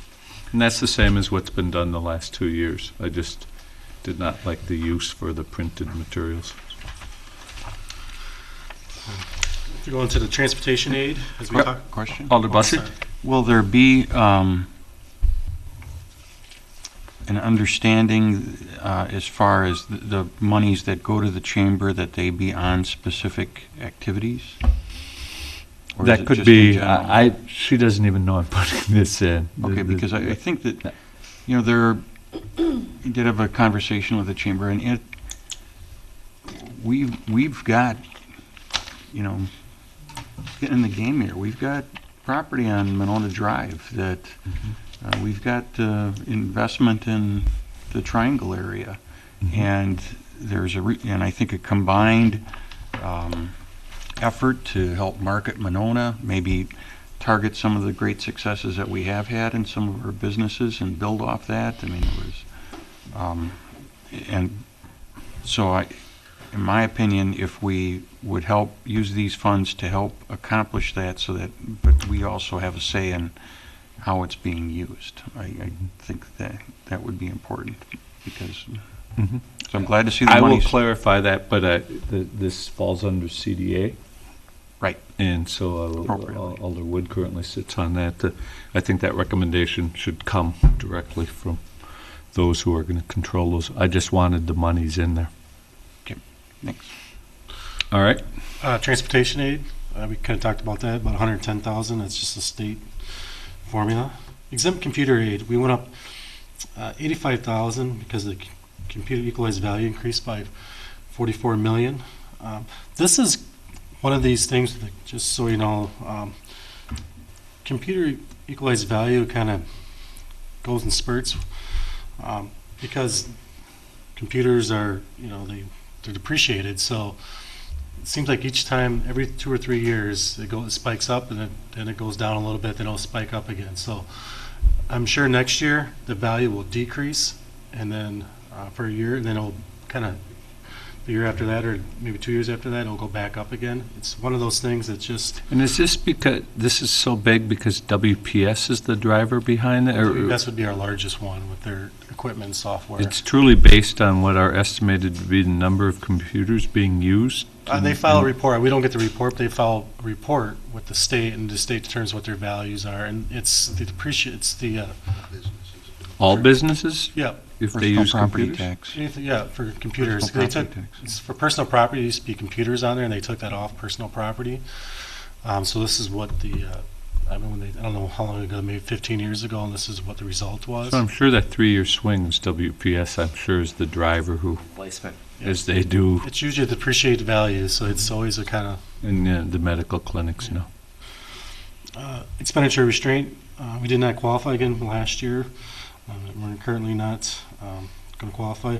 The 62,000 was the highest it's ever been. It's usually only been like 12, 13,000. So I don't know why it was so high that year, but it's usually only been, even prior years just shows 12 and 13. Before that, it's always been, 13 was high back then. Building permits, electrical permits, and plumbing permits, HVAC permits, we increased those based on the history. There's a lot of big projects, but there's just a lot of small remodels projects that are going on within the city that are actually increasing that. There's another one, cell tower revenues. We moved that down to just put all the lease and rents, the cell tower revenues all in one line. We moved that down to the line underneath that, the rent and lease payments. So that increased from the 16,000 plus, it's basically approximately about 3% when you look at all of them, of the increased leases. Any And questions? Pat? If I could just note on that, we are seeing all these large increases in permit revenues and stuff, but note we're only receiving about a 2 to 3% increase in our contract from McFarland per year, so that continues to be a really great deal for Oh, us. it's a huge thing. questions on the revenue? All right. Legislative, which is page 19. Under in legal, that's only increase for 3 alders. We passed the resolution last year for the increases. The way that is in the next election in April, the 3 that get elected will get the increase, and then the full amount will go in 2016 on the next election, in the 2016 election. So that's included in there. So just showing legal, And you guys are going to share. there's no other increases. Legal stayed the same. So did judicial, other than the salary increases. Mark, wasn't there an increase also for the mayor? That's in a whole separate account. Executive budget. Yeah. It's so big that it won't fit in there. Yeah, it would kind of put That's these not lines bad. out of whack. Mark, the detail for revenues, I mean, you got the summary here. Is that on a particular page too, or What's that? It's on, right at the beginning of your book. it's just the very first page of the book? You just picked it off of there. Thanks. Oh, I'm sorry. I don't know if you want to do yours first. Or Yeah. just- This is 23, page 23. Let's kind of go down in order here. Yeah, page 23, the executive other category. I'll wait for a second while that's handed down. This is where the mayor's salary, as you noted, would, there was an increase in there, and He runs. if and when he runs and gets elected. So. Professional development increased from 3,500 to 4,500 to reflect actual expenditure over the last 3 or 4 years. We did add another position to the executive office, and that is our director of administrative services, Leah. So her training comes out of that category also. So that's new. The newsletter expenditure increased from 6 to 7, again to reflect actual expenditures historically. The League of Municipality dues increase, a slight increase of $100, which was notified to us, so $3,800 next year. Dane County Cities and Villages dues increase, more substantial increase of $500. And we have also received that invoice, and the mayor voted on that along with the other Dane County City and Village officials at a meeting prior this summer. The executive office, other categories, this is sort of an all-encompassing. It includes like the spring awards luncheon. It includes other activities that fall outside of training, luncheons, meeting expenses, items like that. So the $6,000 is reflective of historic expenditures there. The decrease in the sustainability initiatives from 10 to 5, I heard there might be plans from the Sustainability Committee to add an amendment to that, but I decreased that because I was unaware of any projects moving into 2015. So that'd be something for this body to consider at a future meeting. Yeah, the committee had approved 10,000 Okay. for this year, so, Okay. but I'll bring an amendment. All right. And then the last item on there is, for those of you that have ever, and I'm sure Alder Wood could testify to this, that have ever tried to actually do anything with our code and cross-reference anything, it's an absolute mess. And so this would update our code not only from the current changes that need updating, but it would also be a maintenance of that system on an ongoing basis. Everything would be electronic, and searches would be available at the at the touch of your hands on the screen. So this is well overdue. I remember probably about 5 years ago, Mayor Call asking for this, and we had just put it off due to lack of staff time, but it's really time to get this done. It's a big number, so I found that daunting, but both Mark and Pat shopped it. That is the number.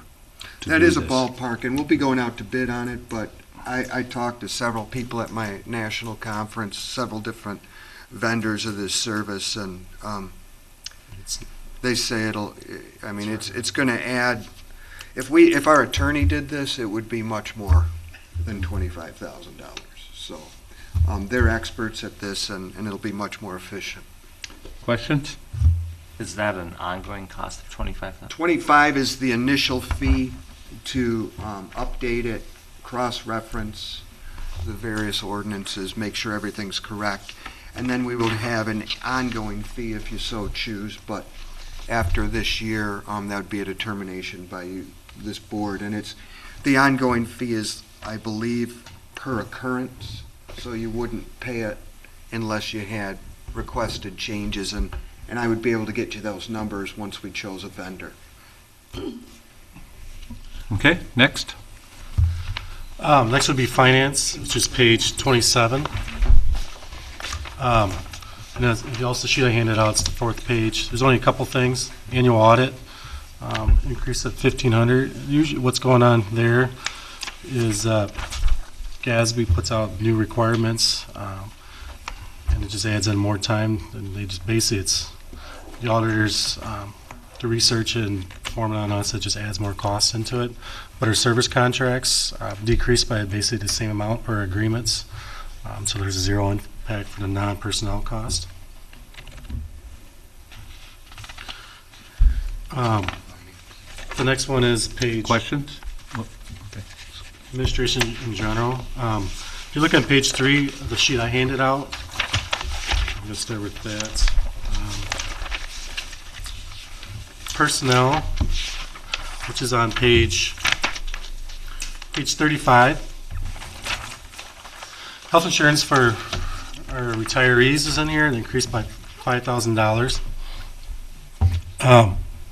Basically, we've had, I don't remember the exact number, but we've had at least 4 or 5 people, or at least in the last year or 2 years. Basically what this is our sick leave payouts. I don't know if you're aware how our sick leave works, where you bank so many hours, and that when you retire, that's converted into dollars, and they use that to pay down their health insurance. So this is what that's going on there, and this is based on what we have outstanding right now. It doesn't take in consideration any additional, it's just what we have current right now. That's the only change in that department. I had a question about isn't the employee award program new, or is that moved from somewhere else? No, that's in this account too, so it stayed the same at 1818. Okay, right, okay, it was in last year. And if you look at the prior history, why that doesn't show prior history, it has been implemented and used. So when we pay it, we actually code the actual department it hits. So that's why it looks like there's zero in there, but it actually gets that because we put it in that department. Is that in addition to the 2.5% for non-reps? Yes. Yep. And I meant to ask earlier, is the 2.5% for non-reps, is that across the board? It's merit-based. Merit-based. So Max. it's never been the same number. I mean, staff and management does go, and I review each of the reviews. So some get more, some get less. And just, Pat might not bring it up, but we have increased staff. So the request was made to the merit pay to increase that level, and I rejected that and said, That was based on, Public Works came out of being representative employees. In the past, we weren't able to provide merit pay because they were contracted through they were represented. With that, we've had 9 new employees that basically came into the pool of non-represented. I originally had requested an increase, and the mayor pulled that out. So just one full disclosure, but I just thought let's just see how it all works through. And Okay. I just have one question, and it's more informational for me. The health insurance for the retired personnel, I've always been under the impression that has to be banked as people own or earn that. So it is guaranteed rather than budgeted every year. But the money is never banked. Yeah, we've never spent the money until it, But the money aside, gets paid out every I year. thought that was part.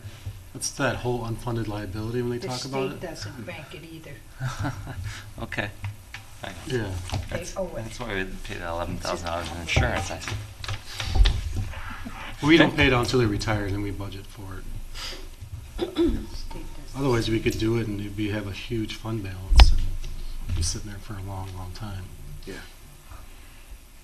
All our employees are less than a year, so we think they'll stick around. But it a long shows up, the time. unfunded liability shows up on the financials, so they look at it, the bond people, and it's not a large one.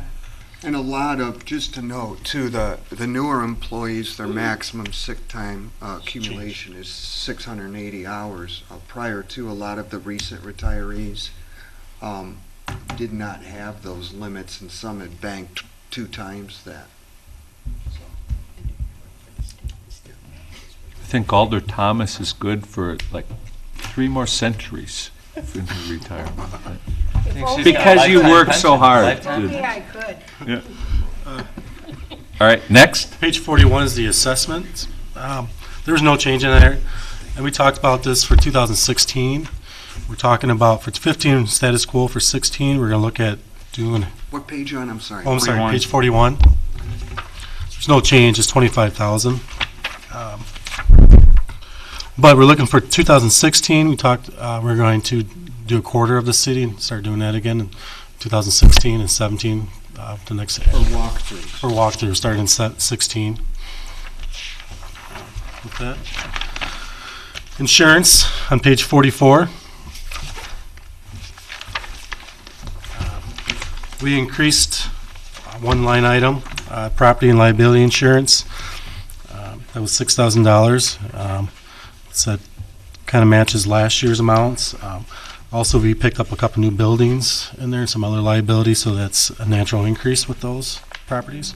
And if I could add to that, Mark, too, I'm represented on CIVMIC's board, and they're going to be providing cyber liability insurance. One of the big costs to municipalities right now is loss of information or theft of information via computers. So CIVMIC's going to be providing, at no cost to the community, significant amount of cyber insurance. So that's a valuable, value-added component that hopefully we won't have to pay for a few years.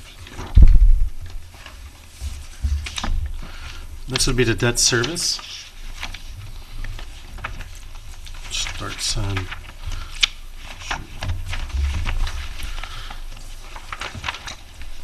on page 146. And if you switch my page over to, I hand it out to page 5. So the biggest thing is principal and interest went up according to repayment schedules, 83,000. The principal only went up 3,000, but the interest went up 8. A lot of times that was based on a lot of times the new loan. We had sometimes it was accrued for basically 2 years, so that's why the bigger increase on there, and that loan we just borrowed. But our payments are pretty, if you look at our future, they're pretty steady around these amounts. If you go to page 147, I kind of want to explain this a little bit. This is I don't have a sheet on, but TIF 2 debt service. TIF 2 debt service, we have this thing called a donor district. So TIF 2 is Explain which one, just so everyone knows what TIF we're talking about. Yep. It's Pier 37. Pier 37 is a donor district to TIF 4, which is Monona Drive, and TIF 5, which is Garden Circle. South Monona Drive, basically, up to Nichols is Yep. 4. Yeah. So basically, whatever the excess surplus per year gets donated over basically to TIF 4 and TIF 5 to help to pay their loans off quicker. So right now for 2015, it's basically 164,000 is going to go to TIF 4 and 5.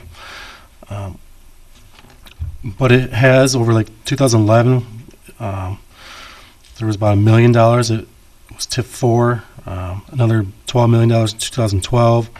13, about about 200,000. TIF 2 should be paid off in 2018. So this will be. Does that include the extra year for the housing program? No, I mean, that would be, I have to do an amendment for that, to keep it open one more year. That was a discussion we had at CDA a couple months ago, I think, about, Yep. you know, which. Monona? Do we want to extend it a year because we can use the revenue from that last year to fund the housing program? Correct. But on the other hand, if we extend it a year, it's going to limit our ability to do any more TIFs for a while, so. Yeah. And when you're thinking about that, you're thinking about $1.4 million is roughly what it's generating. So when you're talking about the housing, that's what you're looking at. And it's not, I guess just to add to what Alder Wood is expressing there, it's not that we might, but we will be at TID capacity after this coming year. So. We should, based on trace data, should be. Yeah. So we'll see how things go, but it is indeed the hope that we could add one more year to TID 2 to keep the 0% loan program, Renew Monona, alive. And we'll have to think about a lot of that half-mile issues and stuff like that. Yeah. So we just have to be creative. I was thinking of closing it early because there is a lot of money in that. That's going to be a big payoff, of which we'll take 25% to the city. Correct. But because of it being a donor district, that gave great angst to the finance director when I said that. So. Well, it's because when we officially set up as a donor district, that was the plan. So a lot of the schedules are. I just said just do some bake sales or something, but But it is 1.4. You know, if you take 25% of that comes back to the city. Also, when you do that, when they close a donor district or a TIF, the state, part of the levy limit, there's a formula, so we'll increase our levy by a certain percentage. So it won't be just 1%; it'll probably be like 3 or 4% increase that 1 year when it happens. So there's some advantages in keeping it open, keeping it closed, especially when you do the housing. But closing it too, it does increase your levy for the general fund when you close it. something for the next mayor to worry about. Page 148 is just a library debt service. I believe we only have like 6 years left on that loan, or 5 years left on that, on the library expansion debt service. Next is the TIFs. They're basically pretty well, just when we look at page 149 through 151, 150, 151, and 152. The way that the TIFSA works, it's based on project plans. So there's really not much budgeted because we basically go off of what's in the project plan. If it's approved in the project plan, that it's basically a part of the budget. I mean, they can put what's in the project plan, and those numbers won't make sense because it'd be like 500,000, 600,000. So I just put in what the debt service is, and then we kind of go with the activities in each fund. So there's not. I could jump in there, Mark, real quickly. You'll note at the next council meeting, there'll be a proposed expenditure for the redevelopment area, number 9, which is the triangle. There's going to be a significant contracts with Vanderwall to continue our planning efforts. Those money, as Mark just mentioned, we're not going to budget for that, and that would be borrowed out of TID 8 and repaid by the future TID 9 at a certain point in time if it's formed. But we don't budget for that. We just do the resolutions and we put them in there. We do the resolutions and we'll show the actual expenditures at a later date. Next is the transit. Mark, question? Yeah. I'm sorry to hit the back button. Library expansion, you said that in about 5 or 6 years that's going to be paid off, so that the general property taxes of $234, what happens to that? Available for? Yeah, well, it's not. It's general obligation. It's considered tax exempt, so it's not part of the. It's exempt from the levy limit, so you don't go back and add 200-some thousand to the general part of it. because it's exempt right now. Got it.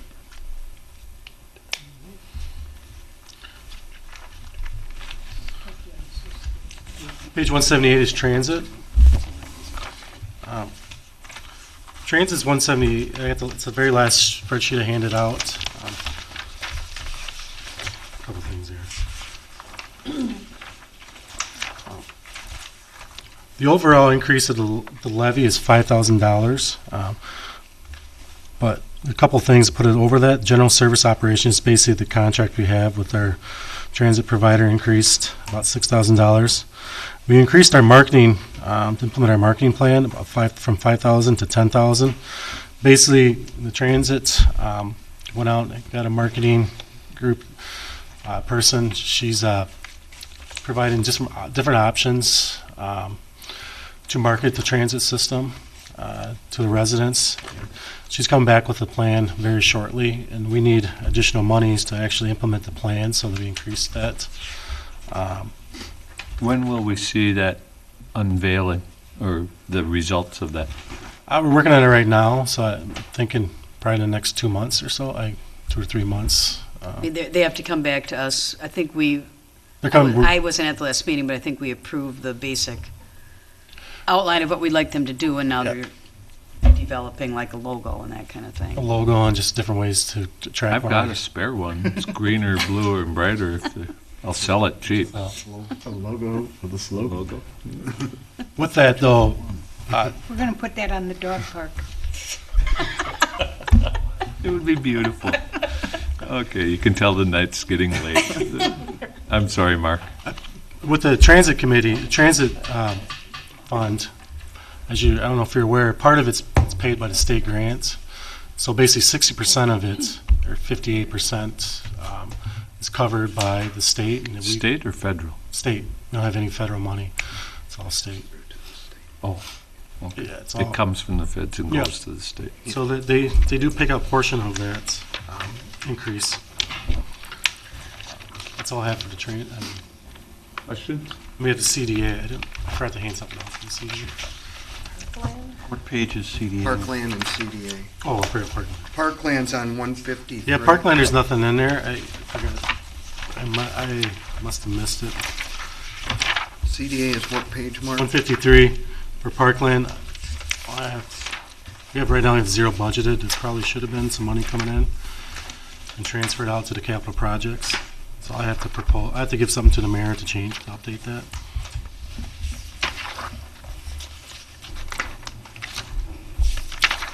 CDA? CDA is 100, I believe. Yep, 100. The CDA, I don't know if you're aware, it's funded by two sources. $25,000 comes from the general fund. Back when we sent that $25,000 over there from the general fund, that was basically money from the hotel tax. That was the initial reason why we sent the $25,000 over there. And the other portion comes from TIFs. But we did adjust, I don't know if Pat wants to talk to us, we did adjust a couple things. We did put $15,000 in there for Renew Monona. We did put marketing at $15,000, left that there. Professional services, we budgeted $40,000 last year, and we're only expecting $5,000. Kind of basically the way the Community Development Authority works is they do a lot of work that's really TIF related, so the money kind of passes through the CDA and ends up into the TIF fund anyways to be covered services. So the mayor said we just, instead of keeping the $40,000 in there, I just put it at the $5,000 for basic non-TIF related activities. And the thing is, most of the CDA expenditures are TIF related. TIF related. So 5,000 is sort of a placeholder for the exceptional type project. Questions? All right, thank you, Mark. Any questions at all? The first reading of this operating budget will be at the next council meeting. Not that there's any viewers, but please come out and in honor of Alderman McKeever, who would always say we spend millions of dollars with very little input. It's your opportunity to provide that input. Mark? I just want to kind of summarize some stuff, just so before you stop, just things to think about when you're doing budget amendments or just kind of the future. A couple things. We don't have our official health insurance number. Right now, the number we got was 11.87. We budgeted 8. So we're working with our broker, and we should have a number by tomorrow or Monday. So by Monday, I should have a number to come back to the council what that adjustment could be. But the difference right now is about $26,000. Right then. If it would stay at the 11.87, which I don't think it will be. We talked to Eric today, and he thinks he's Vision Plus hasn't got back to him yet, but he thinks that's a good sign that they're researching it and trying to get a new number for us. Just tell them we passed the budget tonight and it's 8. Take it or leave it. Right. So that might actually be what we end up doing with that. Just talk about the fire and EMS. It's $26,000 for the health insurance. The increase for the $70,000 would be if to put the one person in there is about $70,000. I think I need to talk to Scott because I don't think that overtime number he has in there is probably right. Because I need to figure out what exactly he's going to do with that extra person. If that person's not there, is that going to have to be filled by an overtime person, or if that's just vacant? I think I need to get a better handle on that number. My understanding from last night was he was not going to fill it. For example, if there was one of the people that was off for a day because they were sick, he was not going to bring in a third person. So that's why I have to kind of But walk. you need to check that with them. So I'll work with him, see if I can make sure we get that number's a good number. Hopefully we'll have that by Monday in case somebody proposes that. Also, the library if you do the library amendment, that's $25,000. Just so you're aware, what we're allowed to increase, if not using fund balance, is $56,000. So something to think about. So anytime if you go over those numbers, we're gonna have to cut something, or you have to use fund balance. So where have you been adding? Where are we in relation to that 56,000? Well, I'm saying I'm just saying if we had the 26,000, and if you had the fire 70, and something to the library it was 25. We're only allowed 56,000 to increase. We just have to cut something. 56 from what was proposed. Right. Yep. Okay, But there's fund balance. I mean, that's something you have to look at too. But if you, again, I don't know how much you can cut, but see, I would buy salt from this year. And that takes $7,000 away from 2015. Yeah. I don't know how much of that stuff there is and postage, that's the biggest item I could see. Yeah. But if you can do that, and if we have the unexpended, but there's no sense in adding to a fund balance, which we're trying to reduce. Right. Yeah. And so I'm just trying to give you just thoughts and where I'm looking at, just things for the future to talk about. Because when I was just listening tonight, the library, there could be some major decreases for the next year, for 2016. So it's just some fund balance things to think about. The fire, if you add, how much we have in the costs for the future, because we're only allowed, about 56,000 was what our increase would have been without the carryover. So the additional staffing, we're starting to level off the transportation aid. Just an 8% increase in our health insurance is roughly $82,000. I mean, talking about it just for the future. And equalized value for computer aid, that's a rolling number, so that number is going to go up and down throughout the year. So just stuff to think about when you're looking at your budget amendments. And can you please explain too, because it has been the general belief or the consensus guideline of the council was to have a 15 to 20% general fund, but we put 23 in there, and as I'd mentioned at the beginning of the meeting, that was the number you had hoped. And can you explain why we wanted more than what we generally put I guess in? my reason why is because of the stuff in the future, and I was kind of looking, I'm looking at what could happen with the library, with what they're talking about the state aid, and then, what would happen if we had a couple more fire or EMS employees, and if the transportation aid levels off, we might need those monies, maybe not in 2015, but 2016 and 17. So I'm just kind of looking at the future instead of Health insurance. A little bit out. And hopefully our borrowings will, because some big projects have been completed, but remember, a lot of our wonderful, where we get patted on the back by Mr. Belangi every year, is because of that fund balance has really helped when the call comes in, so. So I'm just looking at I mean, that's Yeah. my. It's a little extra insurance. Alder Bussey? Yeah, it just scares me if we use the fund balance to pay for Operating. operations, Yep. because then you're living beyond your means.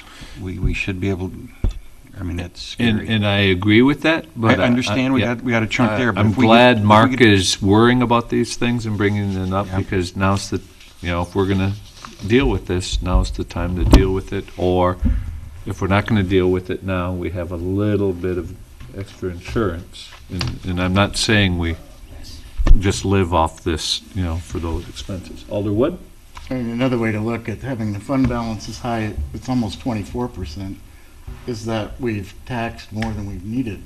Right. Yeah. I know, that's the discussion I know you guys are gonna have. It's the opposite side of it, yep. It's the opposite side, so. I think we've been quite transparent in these discussions. I mean, it's everything that so you have everything and the thinking behind it. So unless there's additional questions, I would entertain a motion for adjournment. Well, I got one question for Yep. Mark. Some of the additions that were not in the mayor's budget, can you give or not in the budget presented, can you give any changes in a single of like, what was the total number presented before some of the new numbers and then the additions? you could do that too.